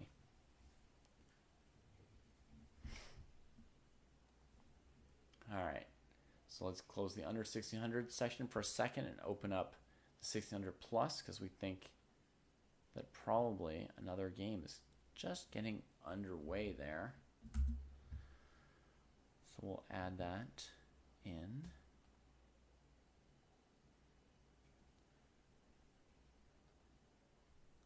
Yeah, I mean, I'm not promising that it's easy or anything. You know, it's just, you know what to do. Learn everything.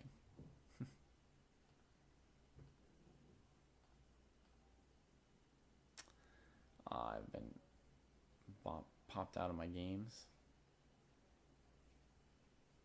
So we got queen e4, c6 to prevent queen b7, and now bishop h6. So the king's bottled in. And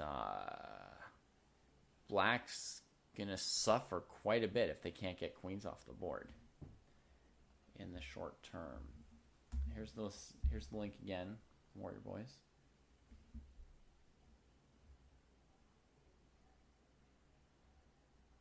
Baymon, in your variation, the queen on f3 is a queen, so white has to recapture it. They can't start playing desperado moves because on f3 it's a queen, not a bishop.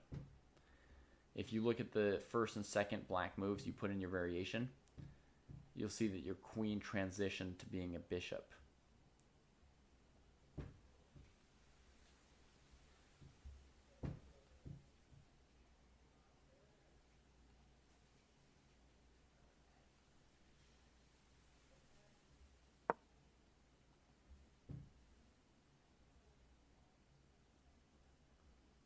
Okay, so this was the queen train.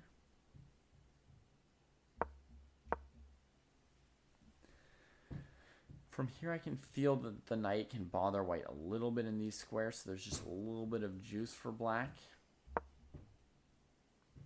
Wow, white played very aggressively, wanting to play f4. Black plays f6 in 8 seconds. 49 minutes on the clock, starting with 45. Knight d3 would have attacked 2 pawns. I would think you would need more than 8 seconds to decide whether or not you want to play this move.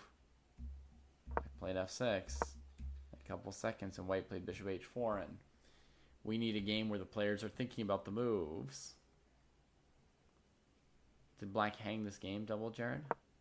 Asks. Bishop h6, queen here. There's a further scary move for white here, queen e5, right? I was thinking queen e6. Absolutely not, Scion. No interest. Plus, I'm doing something, right? So it would be interrupting and annoying to everybody else watching who does not want to watch me play a bullet game but wants to watch these games.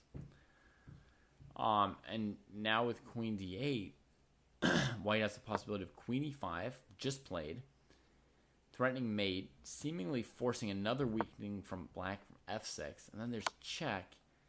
Here, you come in, it looks like it's just instantly checkmate between all the different squares that black needs to cover.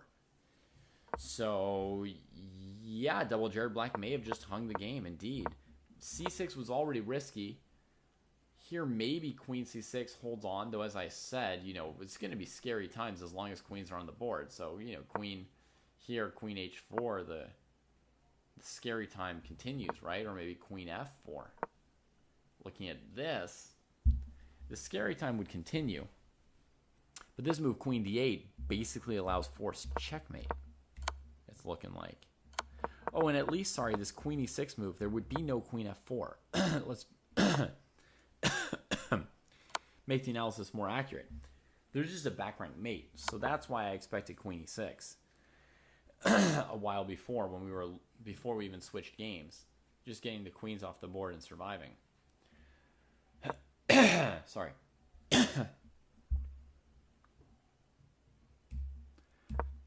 So queen d8, queen e5, f6, check, king h8. I mean, if IOE plays queen f7, that should win us the game here.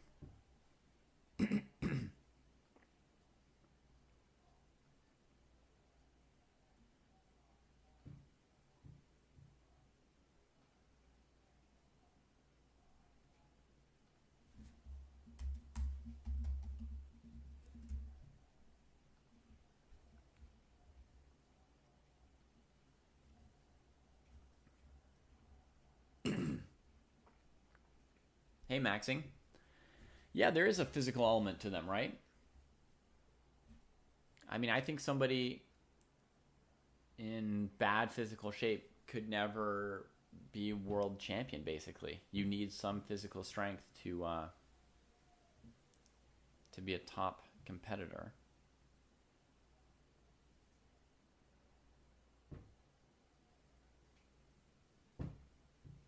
That's a hilarious trick, Icy. Yeah.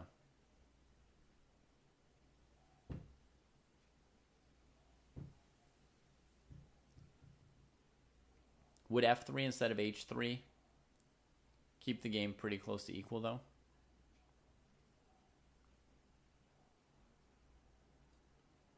In your line, Icy.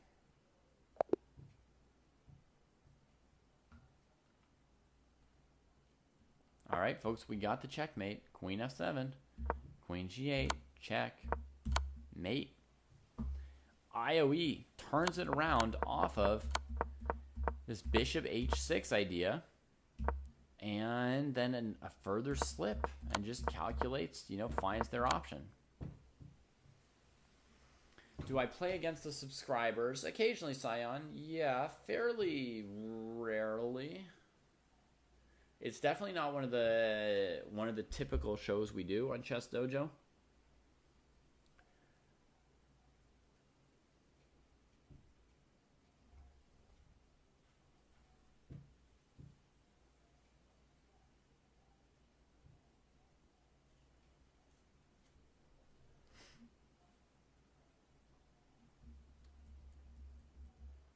I guess it would have to be how much does physical shape affect chess play, right? Honest Doubter, we need like a slightly bigger topic, or even something like just like physical shape in chess, right? Anything about it, does chess help you maintain your physical shape? Does physical shape help you maintain your chess? Is there such a thing as too much exercise? Should you exercise during a tournament or only leading up to a tournament? We need like a couple subtopics normally to have a really robust dojo talk. If it were as constrained as what you said, does being in shape affect chess player? I think Jesse, Kosi, and I would all just say yes. Being in shape does affect it. It affects it insofar as, like, if you're in better shape, you play chess better, you get tired less, you make less mistakes at the end of the game. And then our talk would be done. So we need to get more, we need to get deep, we need to have some more, tricky, harder questions to get a meaty episode.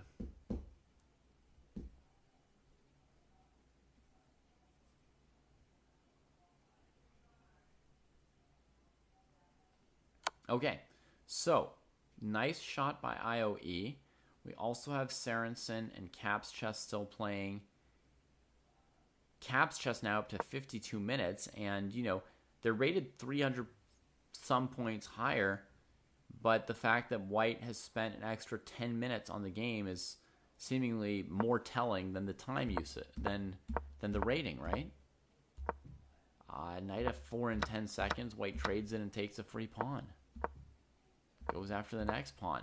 Goes to the open file. Oh my god. Sorensen's going to get an upset here. In Caps Chess, you're going to have to think on your next game.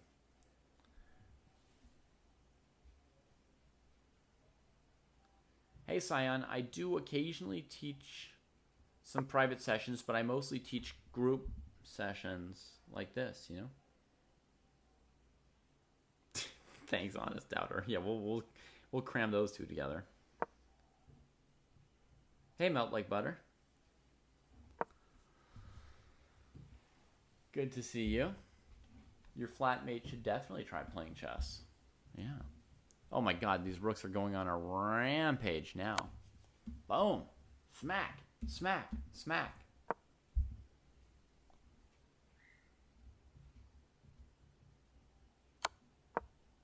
Scion Gaming, if you want to gain 400 rating points, maybe start by trying out the Chess Dojo training program.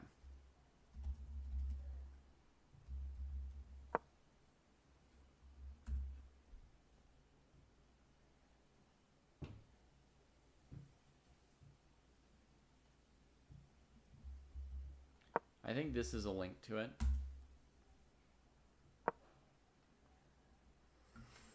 I'm pretty sure you're in India, and in India we have a reduced price for the training program to reflect the exchange rate between the currencies and living costs in India versus the US.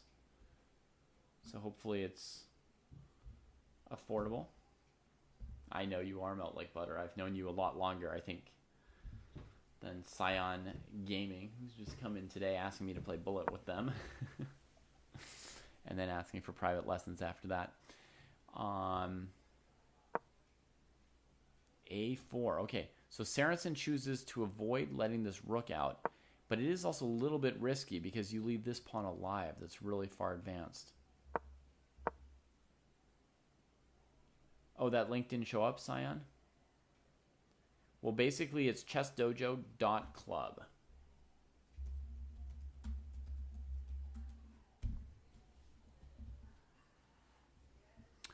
To me, it would seem safer to just trade the pawn.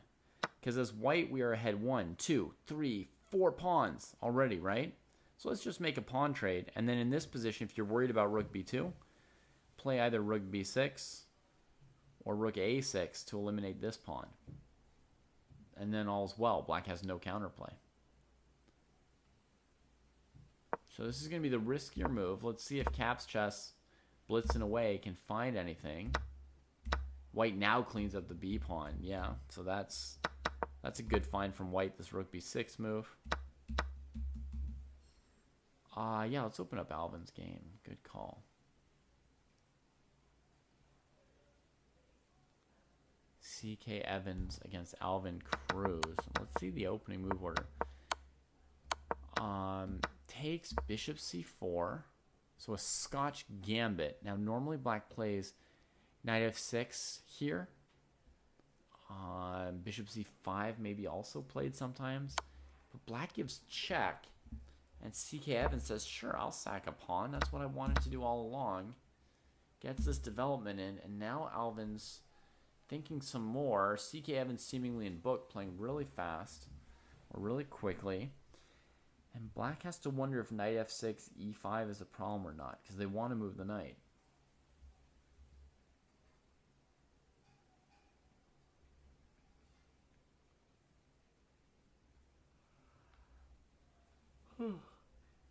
I don't know this position by heart, but if black can't play knight f6, it's a pretty bad sign, but maybe d6 could be another candidate move here.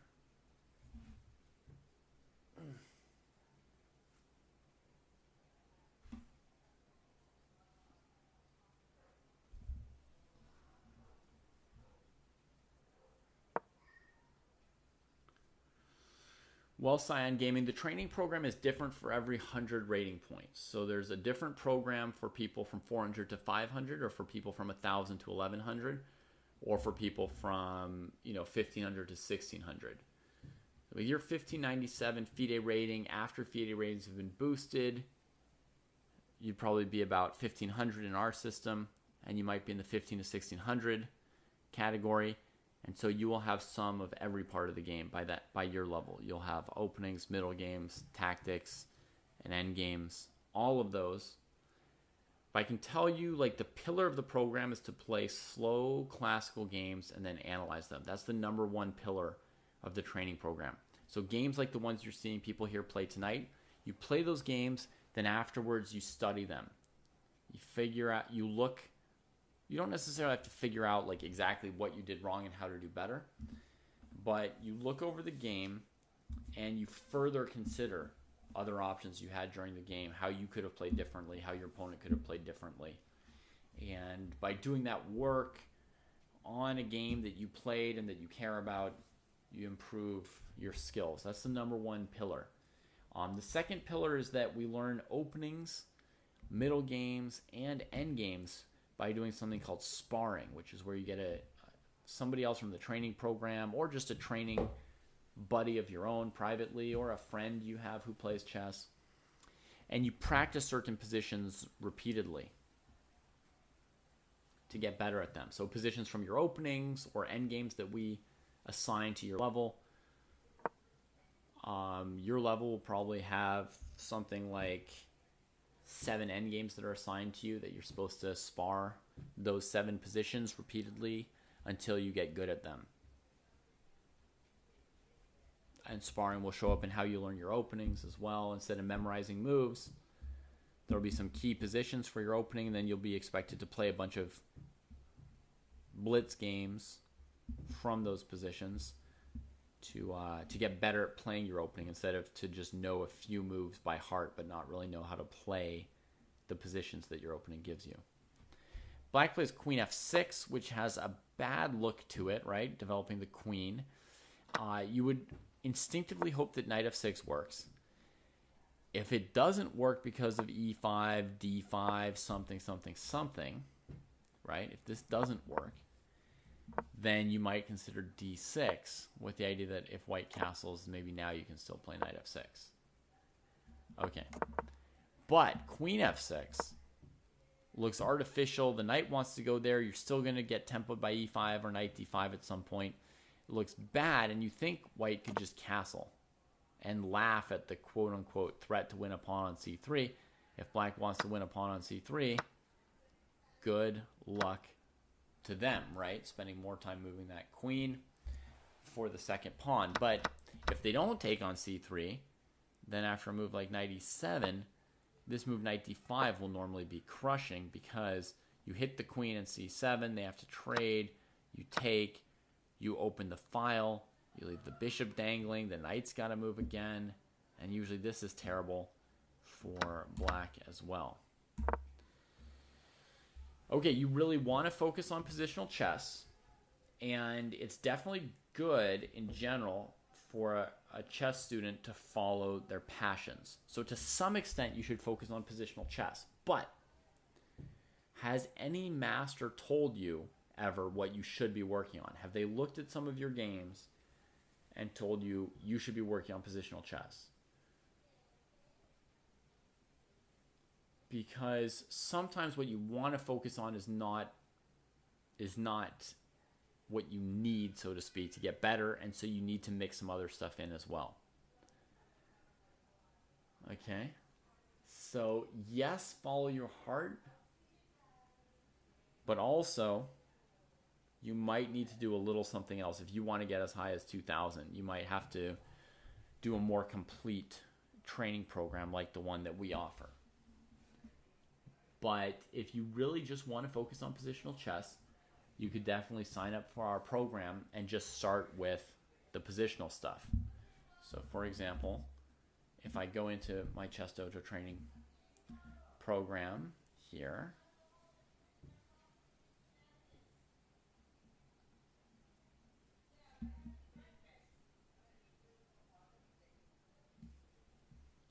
okay, so if I do it like this,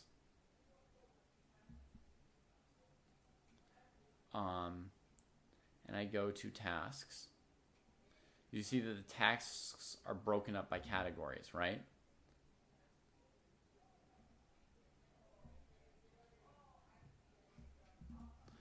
So you could go to middle games and strategy and just work on the middle games and strategy tasks. If you really think that that's right for you, you can focus on it. Or maybe focus on it could be you spend 2/3 of your time doing that and 1/3 of your time doing other things we recommend. But it's unlikely to get over 2,000 without playing serious games and analyzing them. I'd be surprised if many people got past 2,000 without playing slow games and analyzing their own games. Okay, your tactics are already very high, and you learn everything on the internet.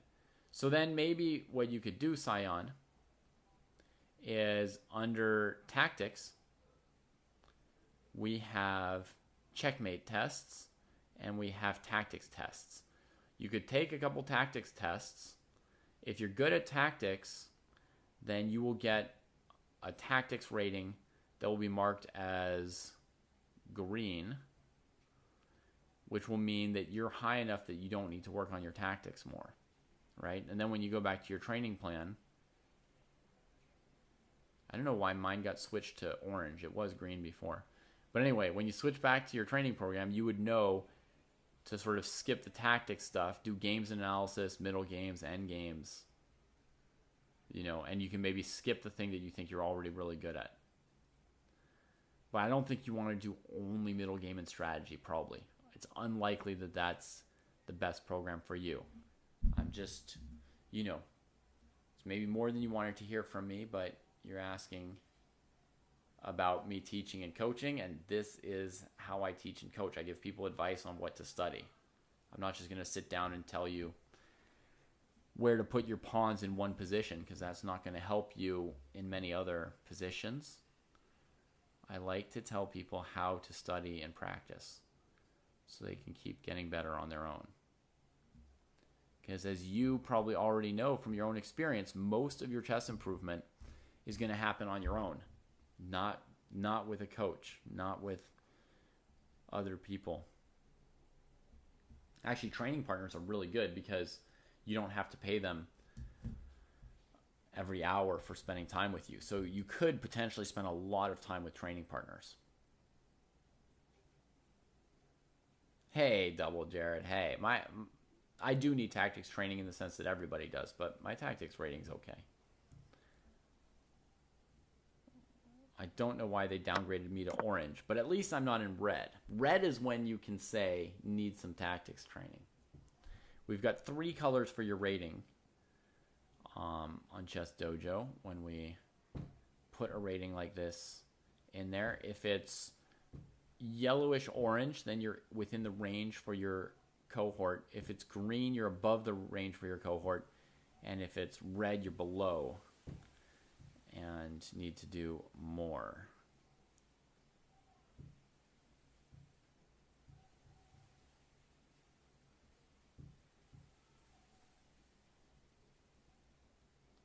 Okay, so back to our game.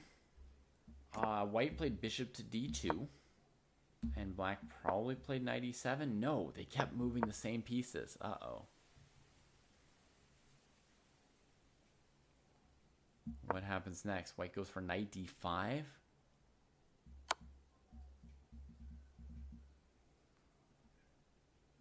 So black is under this double threat, which they have to cover, but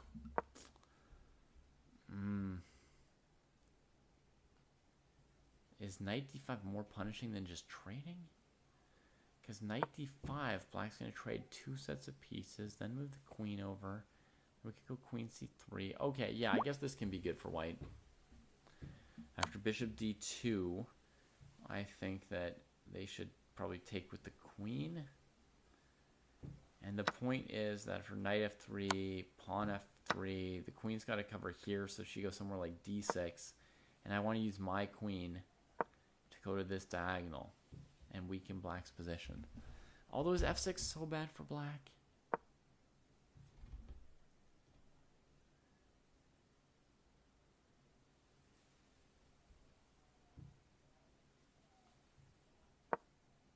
Yeah, I guess this is decent for white. That's great, Sion. I look forward to your progress. You can come in sooner if you want. I'm happy to answer some questions on stream.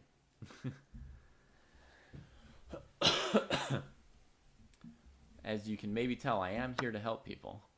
Queen d2 played.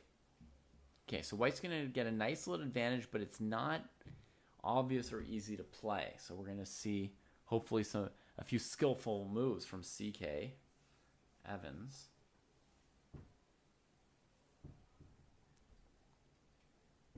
Our other game, let's have a quick look back here. Sorensen did win this rook ending against Cap's Chess. Huge upset.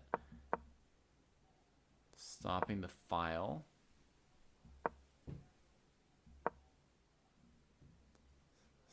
Slightly weird technique with rook a3, but it works out. Checks him back. King here. This rook's holding the king back, right? So this one takes control of the 7th rank. Now the king's nearly mated. Rook h6 is logical. white plays a check first. Check here. And then gives that mate. Beautiful. Yeah, I didn't calculate that yet, Icy, but there was something in my brain wondering about it. Let's have a look. Queen F3. In the live position in the game.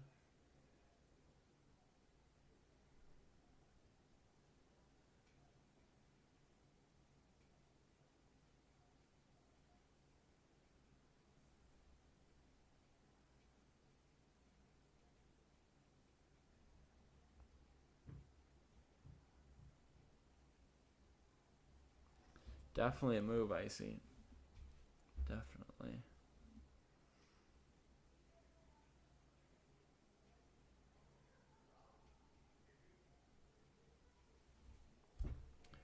Okay, so I think an important question is probably Queen D4, right? Now, options for black after this, maybe Knight C6?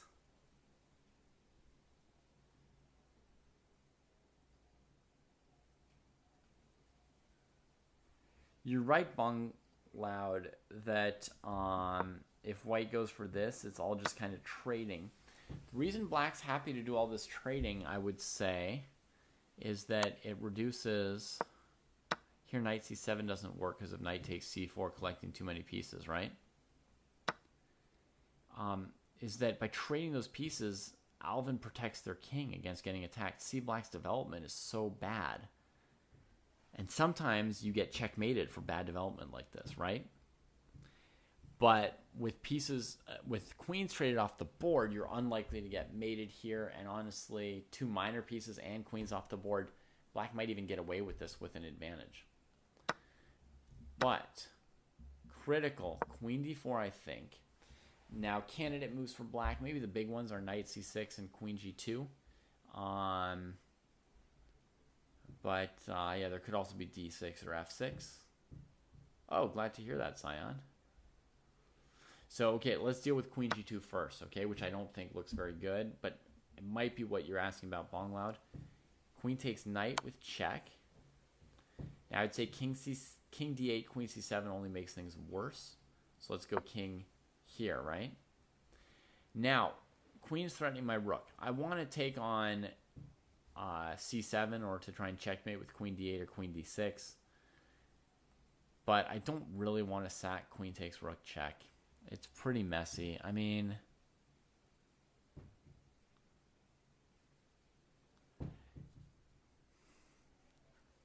there's a small chance it works, but if I just do this, isn't black just in bad shape? I guess there's d6, huh? Keeping the queen out of c7. I back up.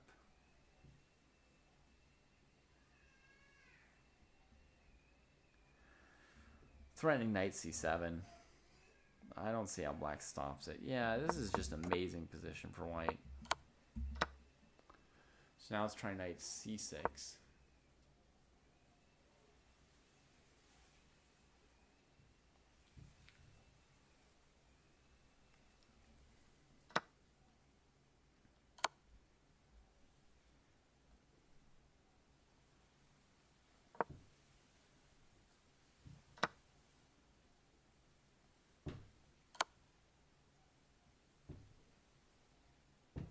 King d8, queen f8 is mate.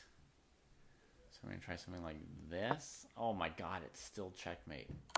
Disgusting.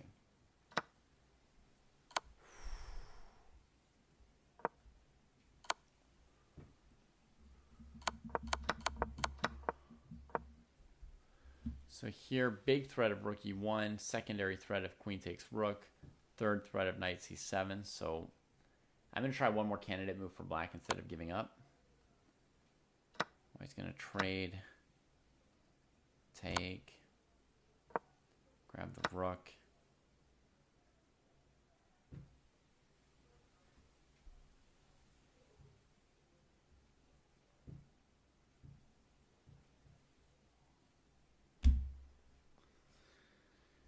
Hello, Dama.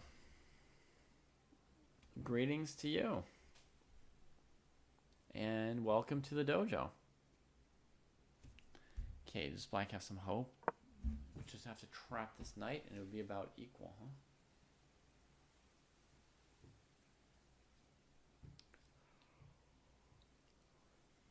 I guess it's close to equal. So that's playable for black. Yeah. Has Alvin moved yet? No. Look at Alvin. Spending more time than they used to. Tonight, Alvin already played one game. Then they asked me about what is good time usage. And here they are doing good time usage. This position here is super complicated throughout the opening. So it's an opening where you want to spend more time. Even though normally you don't want to spend a ton of time in the opening. Yeah, Ronjon, queen takes f3 looks like definitely like a very good chance it's the best move. Very interesting move. Very good chance that it's a good move. Very tempting to play. Double Jared says maybe after queen f3, white just ignores it completely and castles. This would be my concern there, Double Jared. I mean, I love the originality there, that you want to just castle. So would be my concern. Knight takes. I guess maybe if we assume that your move is good, we would play queen d4. This is hanging. This is hanging. This is hanging. This is hanging. I only see 1 or 2 squares for the queen. Let's throw in check here. Should I take? Or just the rookie cookie. If I take with queen, black will play rook b8. Then I go knight d5. Yeah, it looks fine. Let them spend their time moving the rook, right? Come back here, threatening queen c7. Move the rook away from that. Develop our rook to an open file. The threat is good old back rank Matovic.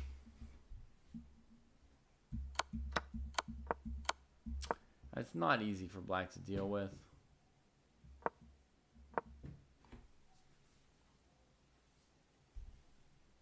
Maybe this move.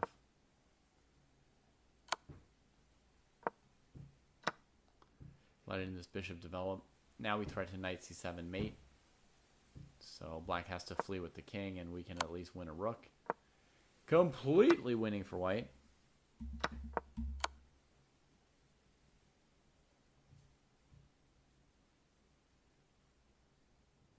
Are you serious, Far Eastern? My audio only comes through one earphone?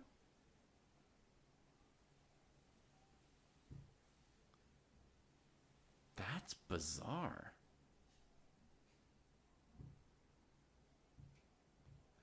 Somebody else early on in the broadcast said my left ear is enjoying the show. And I just thought it was a, you know, like a humorous or slightly weird comment, you know, and I didn't give it any deeper thought than that. Maybe they were trying to tell me something important, but less clearly than you are. Could rook c7 be even better here than knight c7? Maybe Sir Bongloud, but knight c7 wins so hard that we don't need to look for better moves for white here. We need to look for better moves for black. You know? Like once I see a completely crushingly winning move, you know, I normally go back and look for better moves for the side that lost.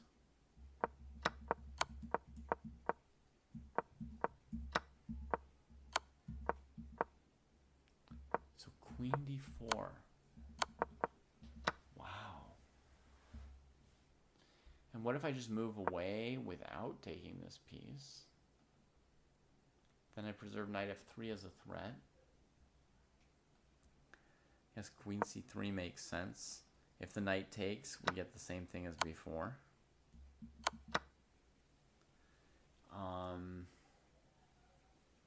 Should I just switch the... Why don't I switch mics for a second, folks? I've got 2 different mics sitting here. And tell me which one you think is better. Because I haven't asked anybody. I haven't tested it.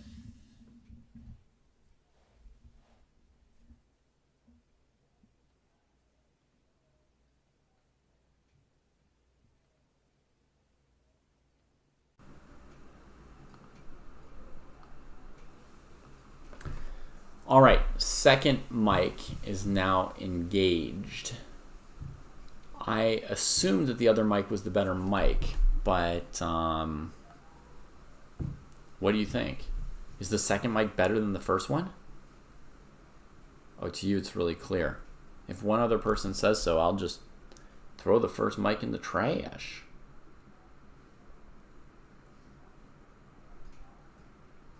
The second's better. Dang. All right, get out of here, first mic. What are you even doing? It's incredible to...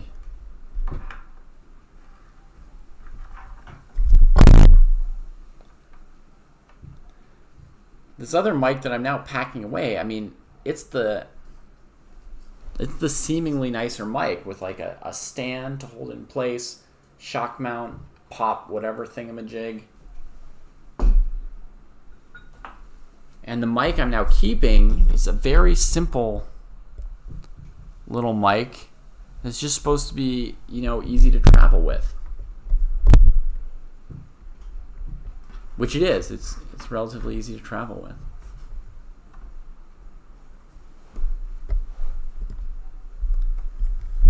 All right. Well, we'll go with this one if it's getting the better reviews at the moment.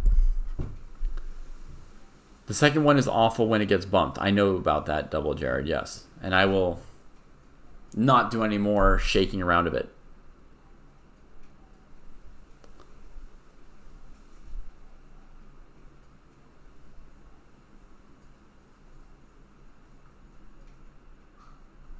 All right. So let's continue with this. Let's turn it down even a little bit. Connor McChicken, yeah. I put training in the title. What's wrong with that?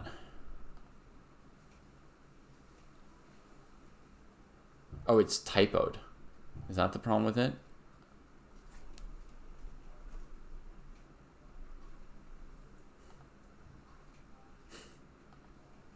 That was probably the problem. All right.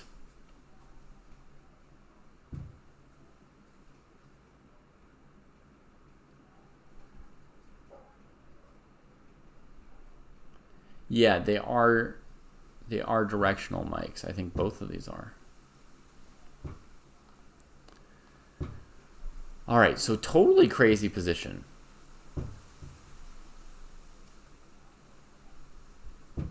Totally crazy position. Alvin, 7.5 minutes and comes with Queen F3. Good work, Alvin. Queen D4 from CK Evans. They were ready for it. They are ready for Queen F3, and they give us Queen D4. I think Queen G2 is terrible for black. Knight C6 looked interesting, right? We had crazy lines there.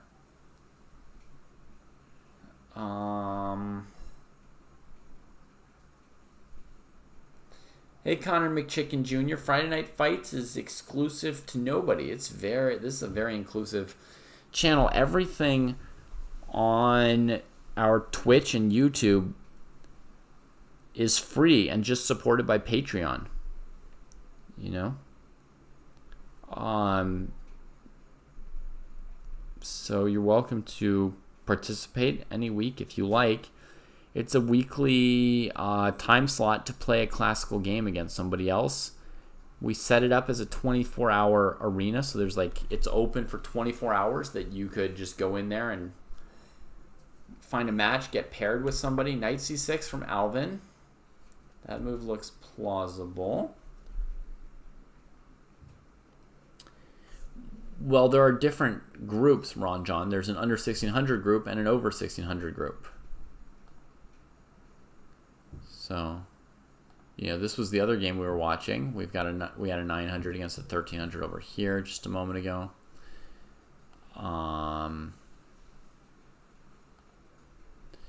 So, yeah, I mean, it's set up as a tournament, but the idea isn't really to play this as a tournament. You know, it's just to come in, play one classical game, get in one really good training game, basically. It's called Friday Night Fights, but obviously it's a 24-hour period, so it's mostly on Saturday. Oh, gotcha. Yeah, it's hard to comment and criticize them when they're stronger than us, right? Yeah, I have that problem too, Ron John, because I have to comment. I get to comment often on games played by guys like, Magnus Carlsen and Gukash and so forth. And then they make a move and I have to say, oh, I don't like that move. It looks bad to me. But of course they are, a million times stronger than me. And yeah, you're still allowed to say whatever you want to say about the games, But it is good to bear in mind that there's a good chance you're wrong as you say it, right? If the players are super, super much better than us.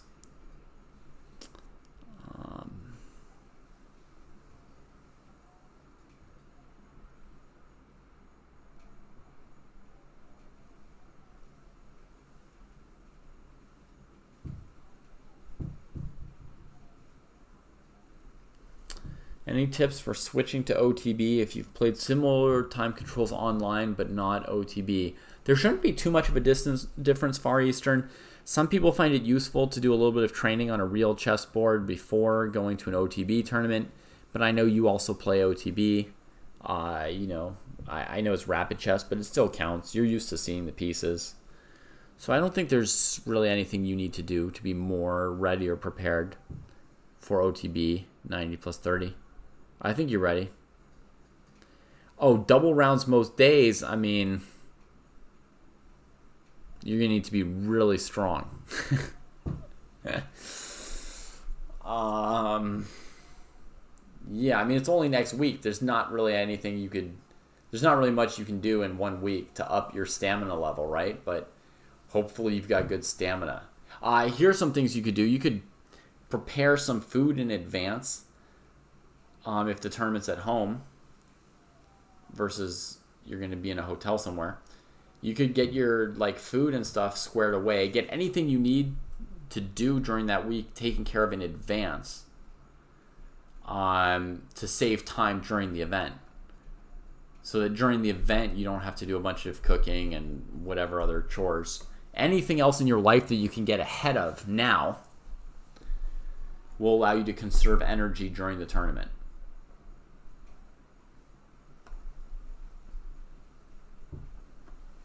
Okay, you'd just be able to eat around the venue? Sure. Best snacks, in my opinion, are nuts. Other people might have slightly different opinions, but I think nuts are a very solid snack. It looks like CK Evans is finally thinking, no, there comes queen takes g7, just as I say it. And somehow our analysis variations got deleted. But anyway, queen takes g7 gets played. And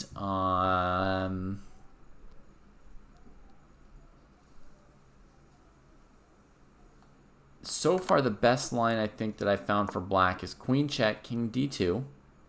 I didn't look at a million other king moves, but I kind of assumed that king f1 allowing queen takes with check would not be correct, right?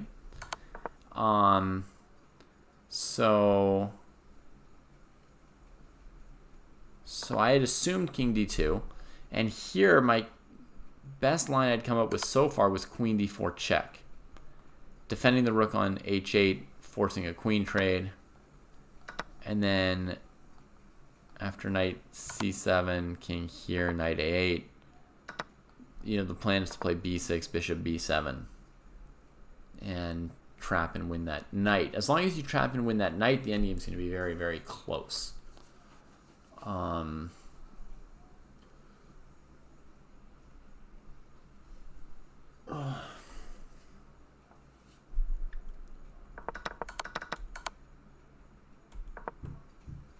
And Maxing says knight e3 surely, defending the bishop.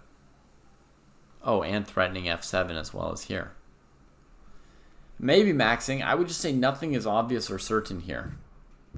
The king d2 line. Yeah, Joel Hanks, with king c3, the knight will go to c6, so it'll block the bishop on d5 from being able to defend a8.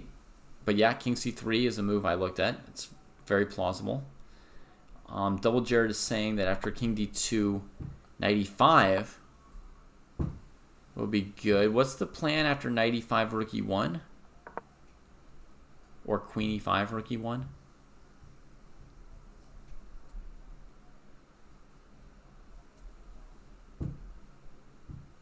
Oh, queen d4 now, I guess. I'm going to guess what your plan was. Yeah. That's going to work because you're going to be able to take this with check and then play d6.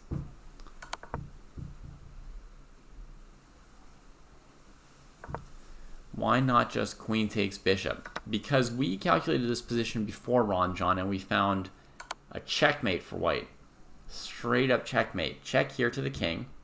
If he steps over, this is mate. And if you block with the knight, white can sack the rook, check, again with queen f8 mate.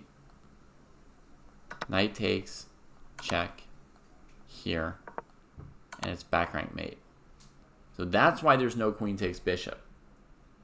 It's just forced checkmate thereafter. It's, you know, a 3-move combination or whatever. So it's fine if you didn't see it, but now you've seen it. This 95 move looks interesting, I guess. I don't believe it though. I just don't believe it. So let's look at 93 for a moment. Oh, in the game, 93's already been played. 12 seconds from CK Evans. I mean, come on, this position's so complicated. I would have spent at least half an hour already. So, CK Evans just playing this insanely fast.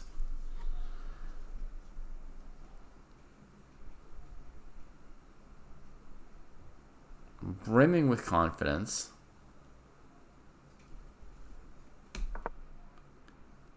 D5 gets played.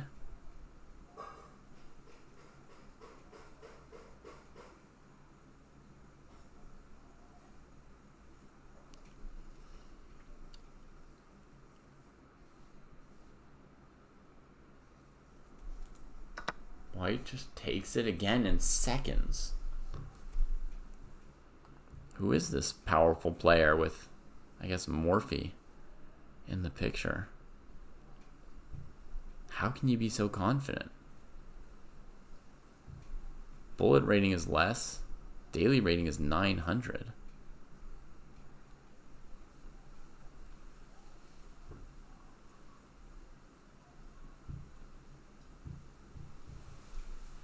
Rapid rating's on the rise. But how is the daily rating 900? Games 0.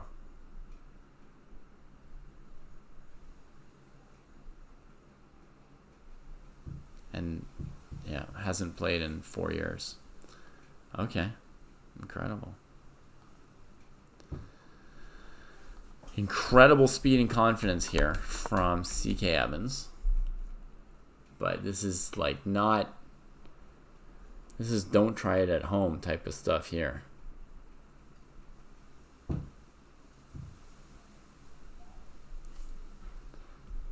Alvin using time and using pieces, getting the bishop out. I mean, queen f6 looked very bad from black in the opening, so you'd assume the position's good for white. But me personally, in a complicated position, I spend a lot of time regardless of whether I think the position's good for me or bad for me. When the position's really complicated, I spend the effort to try and KO my opponent.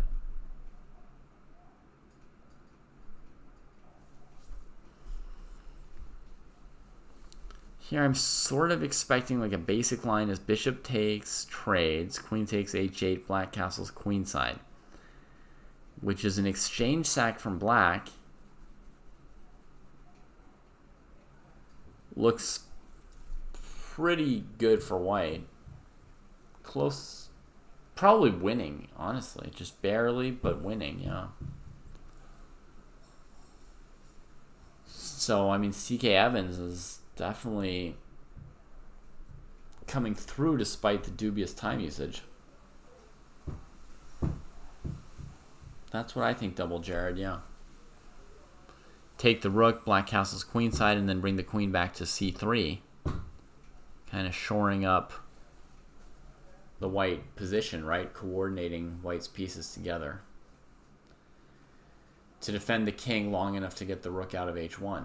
And then it'll be just winning off of material.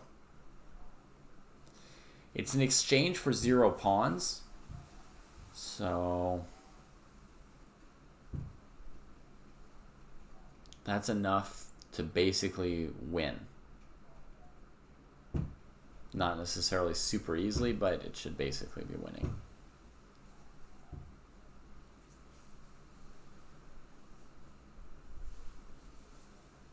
I'm going to try and grab at least some water to help me stay up. And to keep me talking.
Yeah, we don't know, IOE.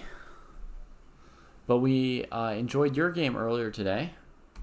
So I hope you'll be able to get something out of some of the comments maybe that we made during the game. You can always go back and rewatch them later.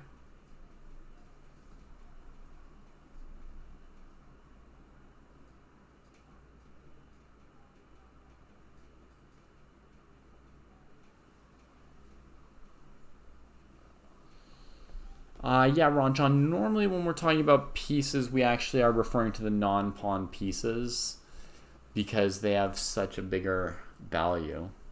And they play very differently. You know, you need to get all your pieces into the game normally to fight or win, right? But you don't have to get all your pawns into the game to have a proper chance to fight, right? You need to get a couple pawns out of the way of your bishops and your rooks. But you don't need to get all your pawns into the game to win, usually.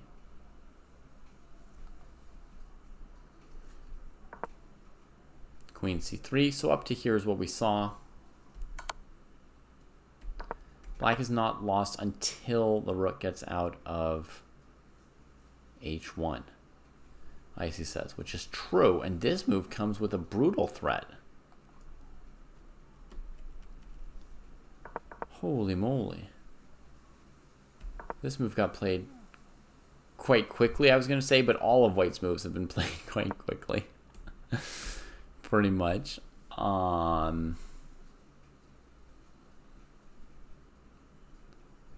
It seemed like White had everything sufficiently under control that eventually the rook could come out without too many concessions. But now it looks like, you know, to deal with knight e2, we might have to just go sack the rook, in which case black's slightly better. And yeah, queen c4 on this move would have given black at least one pawn. Once you've got one pawn and a knight against a rook, it's, you know, pretty close to unclear. And if you add in that we still need to do some work to get this rook into the game, you know, who knows if White's better.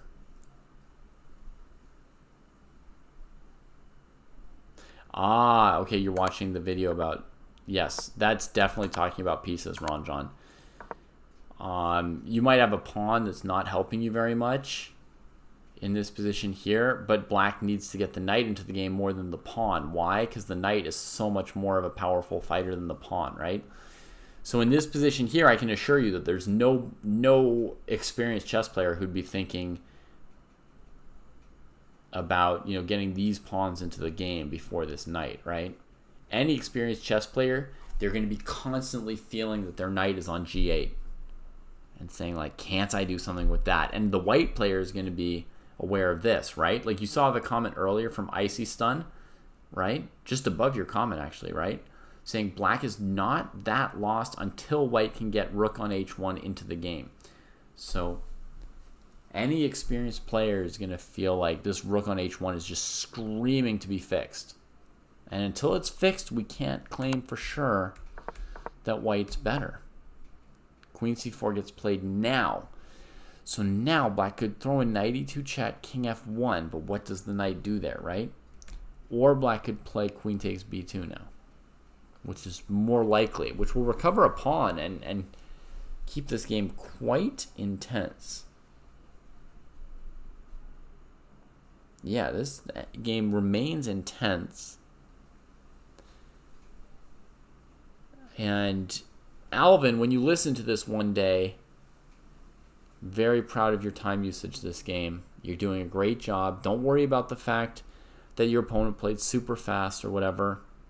It happens. That's not your concern.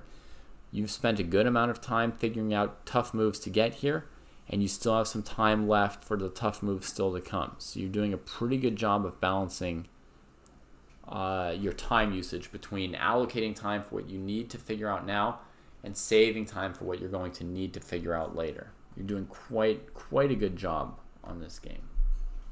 Whether you win or lose, get a good position or bad position, I'm quite satisfied with everything you've done so far. Other than bringing out your queen to f6. I didn't like that, you know.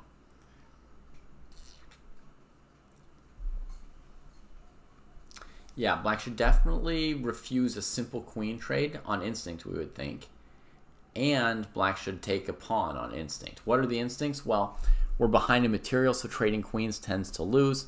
Sometimes you miss that there's a tactic that wins, so sometimes maybe we should just quickly check that there isn't, you know, like a winning knight fork at the end or something. But I'd say there's not. After knight check, king f1. Black's done no damage to anything in white's position other than themselves.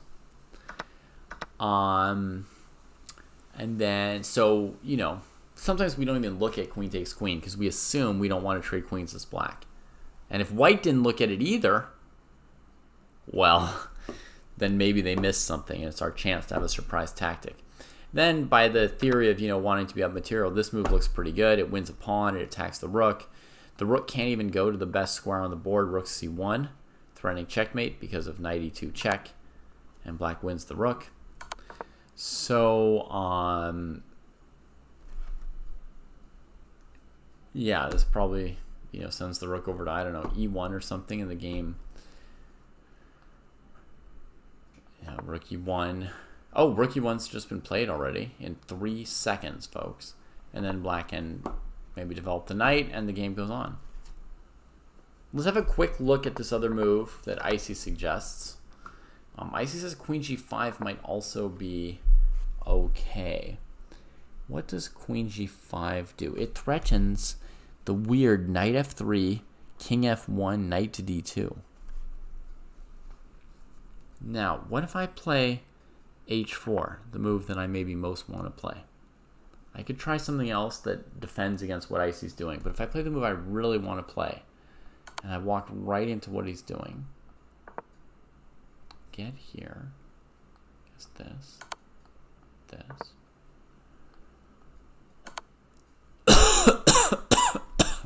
Excuse me.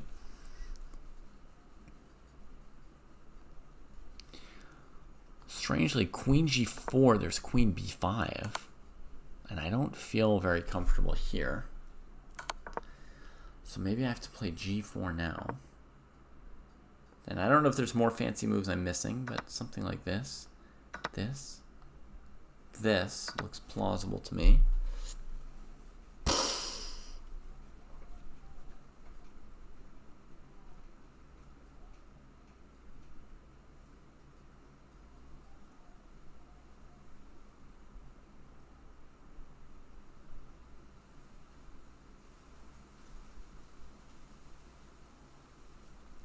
Black's made a lot of headway.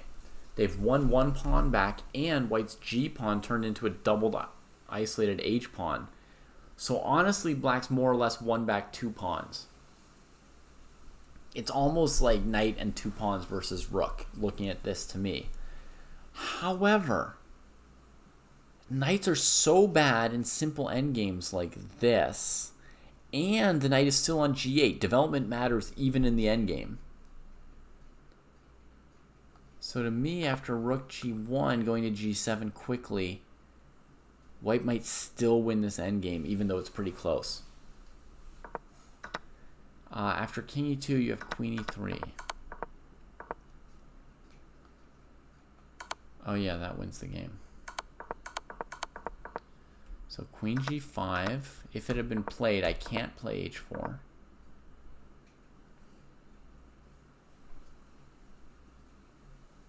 Okay, so here's another desirable move. Let's try this one.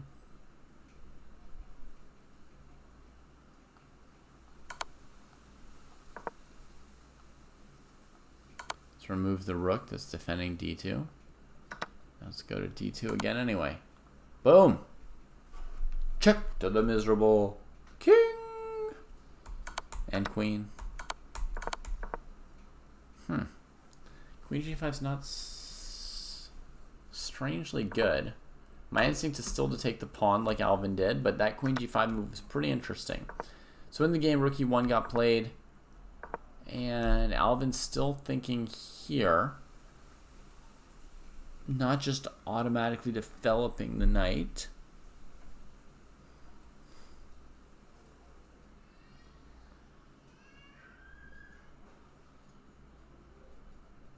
developing the knight looks pretty darn decent. I mean,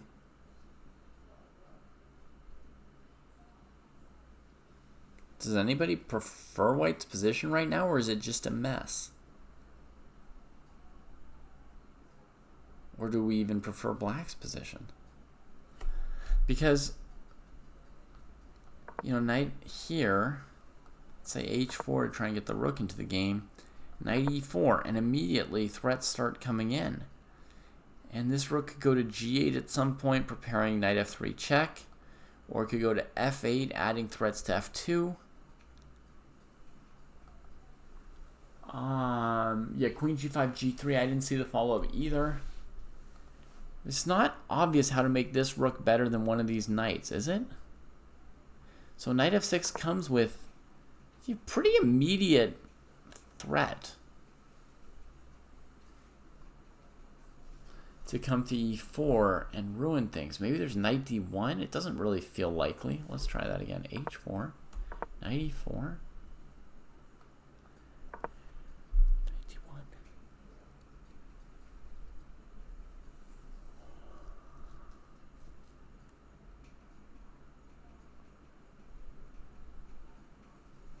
God, I've got an almost tactic, but it doesn't work.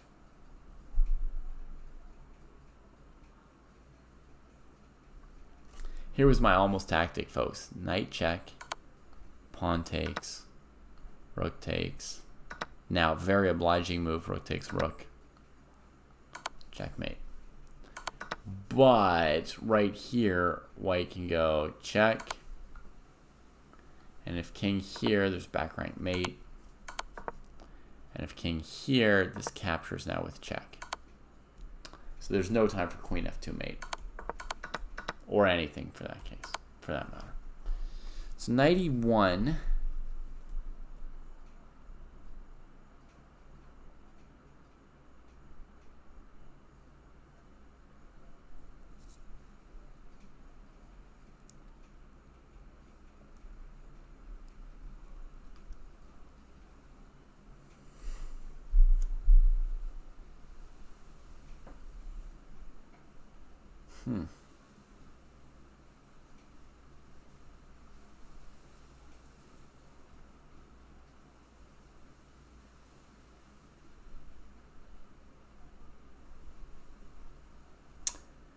Black needs an amazing move,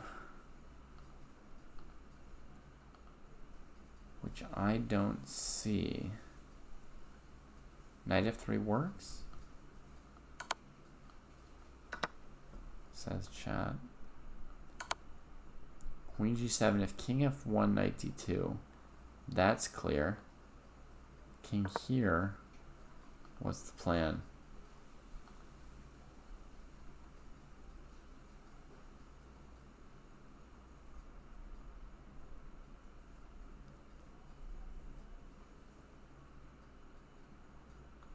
Queen back here.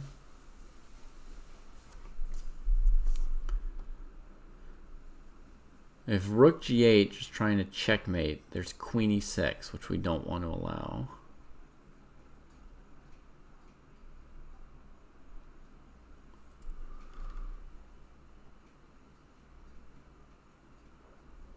Is queen g3 not mate? There's a pawn here. If the rook were already on d2, be nice. You think you have queen e5 and time for rook g8?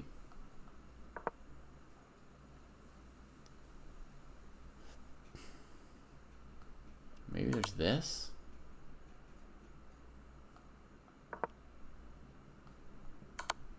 If the king ever comes here, you go rook g8 then.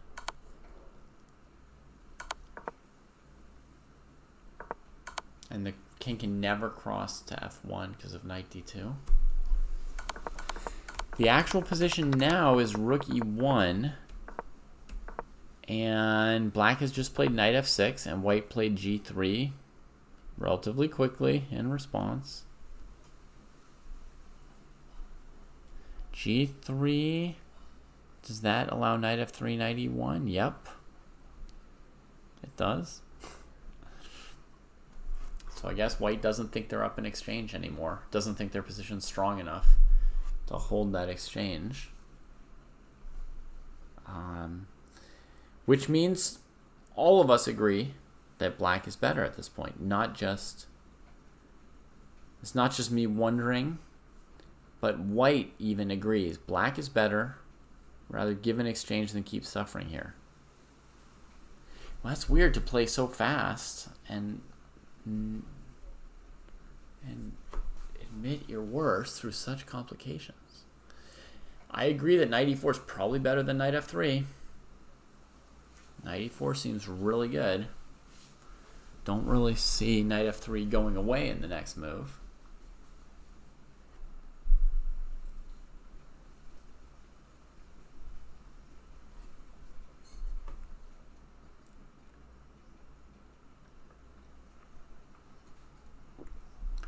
Thrilling game. Maybe somehow didn't see knight f3. I mean, he's playing fast enough that it's certainly possible to miss some things, but I mean, he's 21.50 and he did think 1 minute on this one. So, hey, Optimist, thank you for the raid. Here's a shout out for you, and there, folks, a link to join Innate Optimists flock of followers if you like. Maybe knight d2 there, Chris.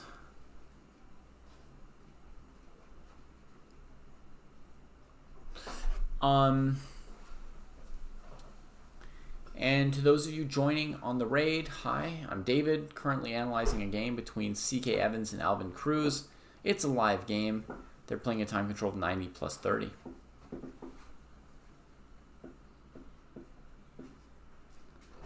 No, I have not seen an Enter the Chess Dojo ChessCom thing.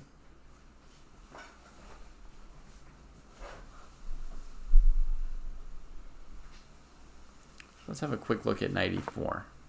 If rook here, knight d2, this queen's almost running out of squares, but certainly knight f1 is good enough. So then, what's the other move here? Knight d1 I'd tried before, right, to defend that square.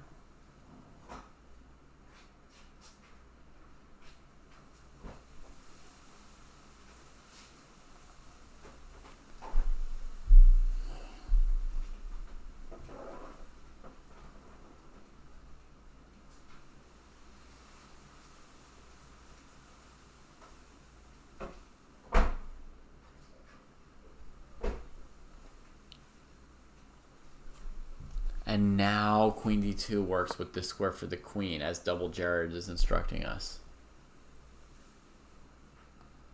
Rook takes, check, king up, and queen f3 to clean it up. Win the rook, then you're up a knight for nothing. All good.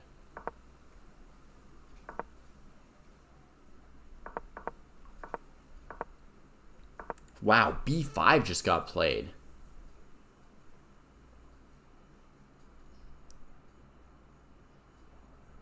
Alvin's playing with fire here.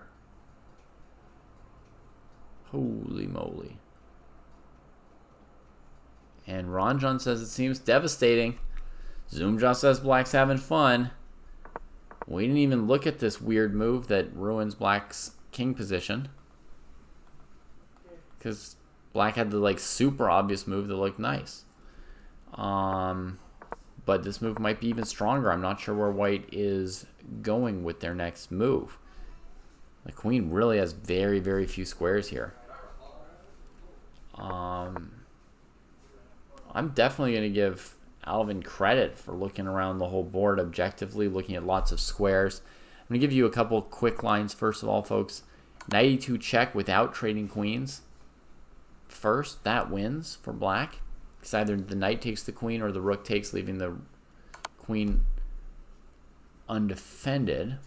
Queen c5 steps onto the square where knight e4 then looks super good. I haven't looked in detail for whether or not white has an amazing move here for the queen, but it looks like white's lost. So I'm sort of down to queen f1 for white. By the way, queen d3, knight f3 check. Rook gets to take the queen after the king escapes. So the only move seems to be queen f1. And now CK Evans is thinking, but it's a rare moment where there's only one move to play, and they play it. There we go.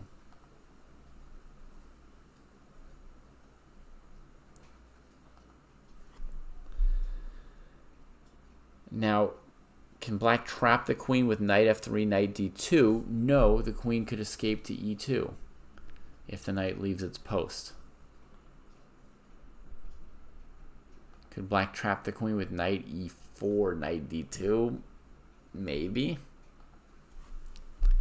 Ay, ay, ay. What a position.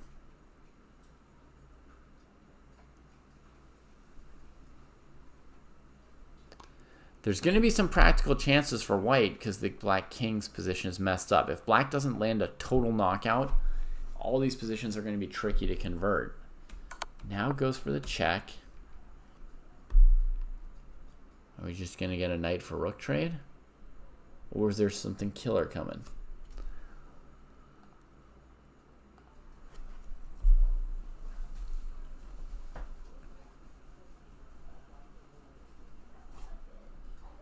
Cashing out. Takes the exchange. And then will you take the second pawn or will you activate one of these pieces?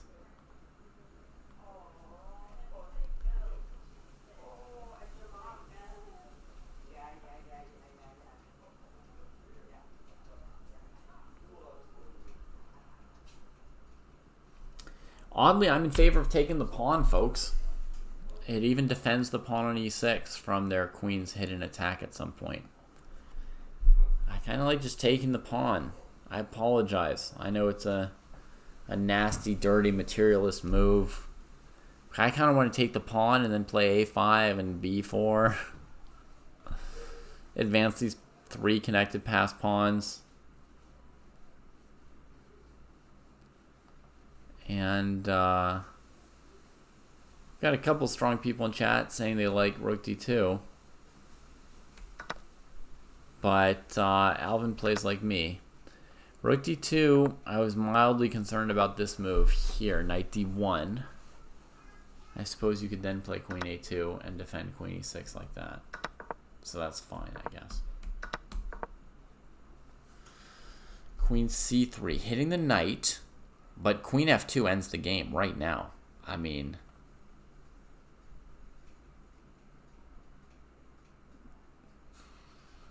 I would think 99%, 90-some percent chance that Alvin wins that endgame, right? 3 connected pass pawns with rook and knight against rook and knight. It's just devastation. He could also start with knight e4, which he does.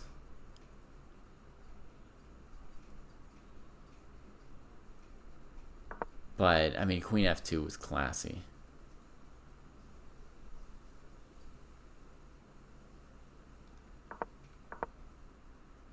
Queen goes back to where she came from. Ooh. Nasty. Rook d2 looks plenty good now. Well, Ron John, see if you can figure out the point of queen f2. See if you can figure out the point.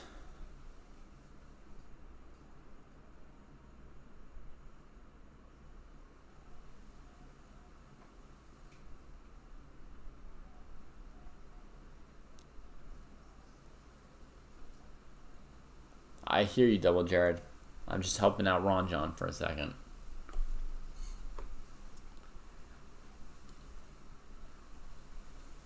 Your move might be even stronger than rook d2 indeed. And Alvin's already played something, so he may have played your move. He did not. Alvin played an odd move. A very pawn counting move. Type of move, man. Ron John, do you see what I had in mind with the queen sack? Yeah. So I sacked my queen for a pawn, then I get this queen for free.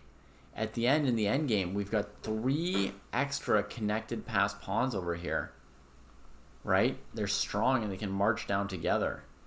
And this endgame for a player at this kind of 1900 level, they're extremely likely to win it. Also with plenty of time on the clock, you know? If black were down to 2 or 3 minutes, there'd be more chances of botching it up. But with 40 minutes left, oh, you can convert this game for sure.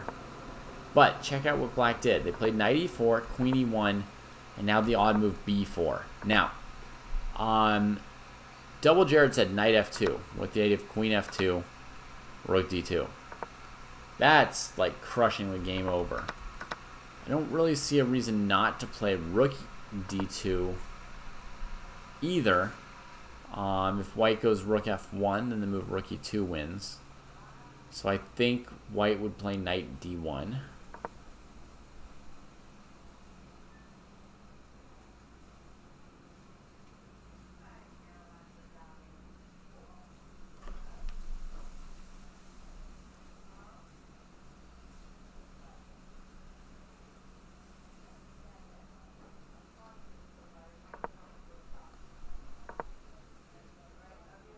I mean, this is just so bottled up and passive, and nothing can move anymore.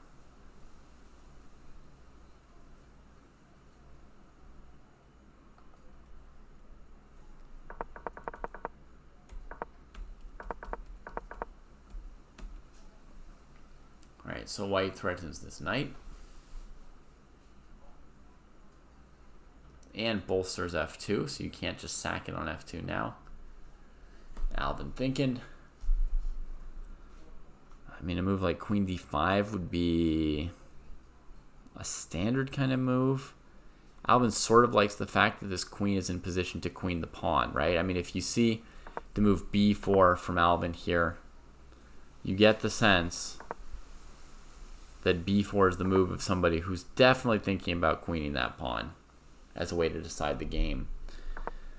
So Alvin might not want to retreat the queen from the position she's in, but queen d5 is a standard move to keep your knight on a good square, put your queen on a good square, in that she's central, and you can still push pawns from here. Now, I guess another move would be knight c3, bring the knight towards where the pawn's queening. Knight's on a protected square. Queen can go to d5 or e2 next. We got a move from Alvin. It was queen d5. All right, right on. Centralizing. White goes knight e3. Now something like queen c6 or queen d2 are the first level candidate moves.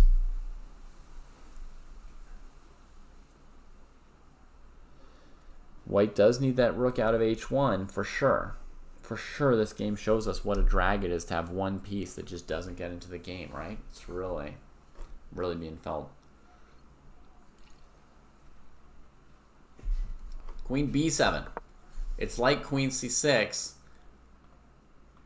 in the threats on this king, but it actually maybe has the advantage of pushing that pawn. Dang, and that's all that CK Evans can take. They resign in the face of the pawn plus the diagonal. Wow. You were thinking of queen b7, Zoomjaw? I give you props for that because that's not an obvious move, but I actually really like it. I would so tend to just drop my queen back to c6, and this is kind of cool. Let's just try to queen this pawn.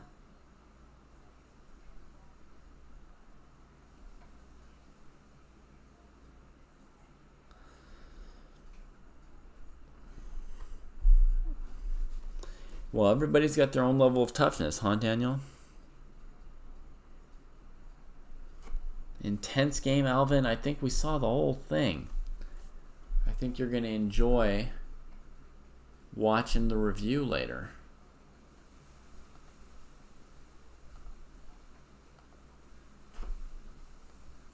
Yeah, that was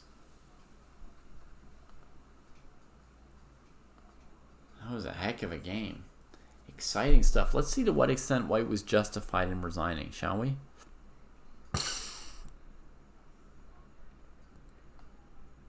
This would be the most obvious move.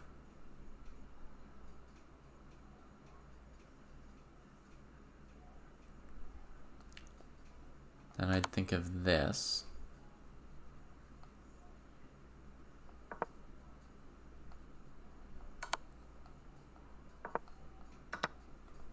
This cleans up the pawn. Black's winning.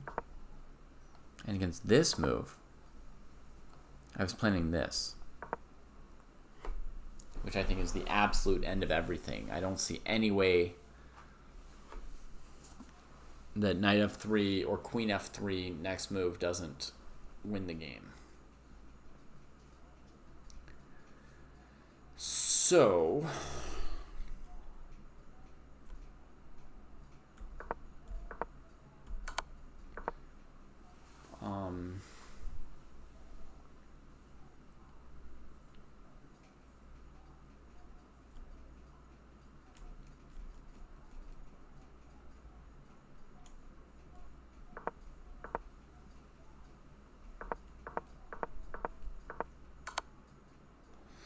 nothing really for white to do here. I haven't analyzed king h3 and then either knight f2 or knight g5, but we know black's winning in those lines too.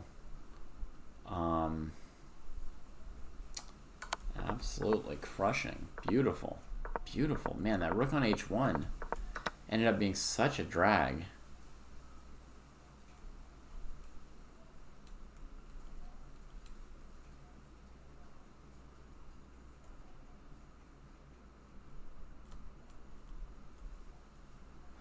Good stuff.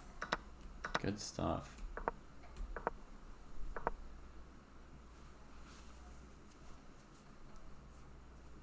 Crazy game. Crazy game. Alvin, you asked us between games about what is good time usage, right? And this game here was a pretty clear example of the difference in time usage, right? Between you and your opponent. It's like you provided the example for the very point that I wanted to make. Right? Gave us just the exact example we were looking for today to answer your own question. Quick question to you. Did you find your opponent's time usage intimidating or encouraging? Like, did you think they're playing so fast, they're probably, you know, making mistakes, or I'm going to have a good chance at some point they'll make a mistake? Or did they play so fast and you thought, oh my God, they see everything instantly. I just can't beat this player. They're too good. Or neither of those things. Is it just me who thinks things like that?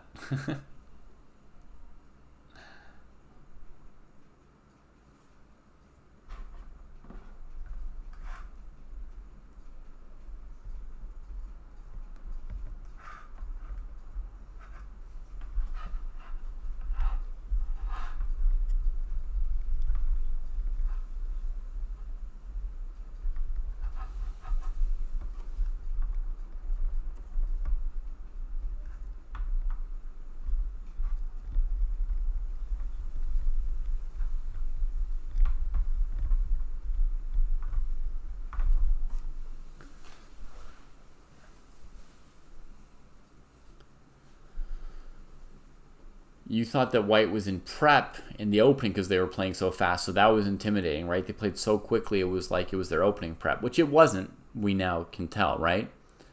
And then you were also afraid of their rating. So with the high rating plus the playing quickly, it gives the feeling like they're just too good, right? I got that feeling too. Like, C.K. Evans convinced me early on in the game that they were just definitely going to win the game. Like, they were going to play too fast and they were still going to win. You know what I mean? Like, it just felt like they were so strong, so fast. I just, like, assumed that everything they're doing was good and they were eventually going to win. But they should still have thought, you know, or something like that. But, oh, man. But you showed that indeed, no matter how strong you are, you can't play the game in 10 minutes against an opponent who spends 50 minutes, you know?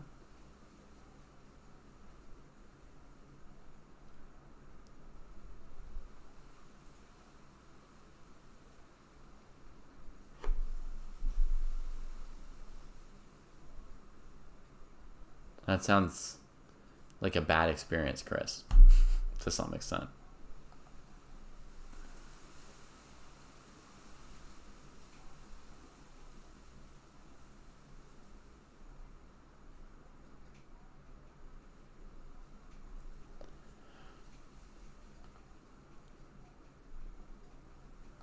Yeah. Well, great. Well, all of us witnessed this. The next time you're feeling intimidated by something like this, remember this game of Alvin's and know that your opponent might not be as good as they seem to be. Like, almost nobody can be that good where they can just blitz everything out. All right, folks. That's going to do it for me. I'm going to be going to bed. This is potentially the new time for Friday Night Fights coverage. I know it's the middle of the night for people in the U.S. I don't know why Chris is awake right now or anything, but hopefully a nice time for some folks everywhere else in the world other than in the Americas. And you can obviously drop me some feedback over the course of the week, and we'll see if we do the same thing next week or if we try something different. The Rapid tournament this week will be Sunday at the normal 9:30 Pacific time. So maybe I'll see some of you in the Rapid if there are any Rapid players in chat right now, or, you know, we'll wait for the next Classical. All right, and with that, let's send off a raid if anyone's awake. Chess Coach Andras, yeah, I'll give you a raid for sure.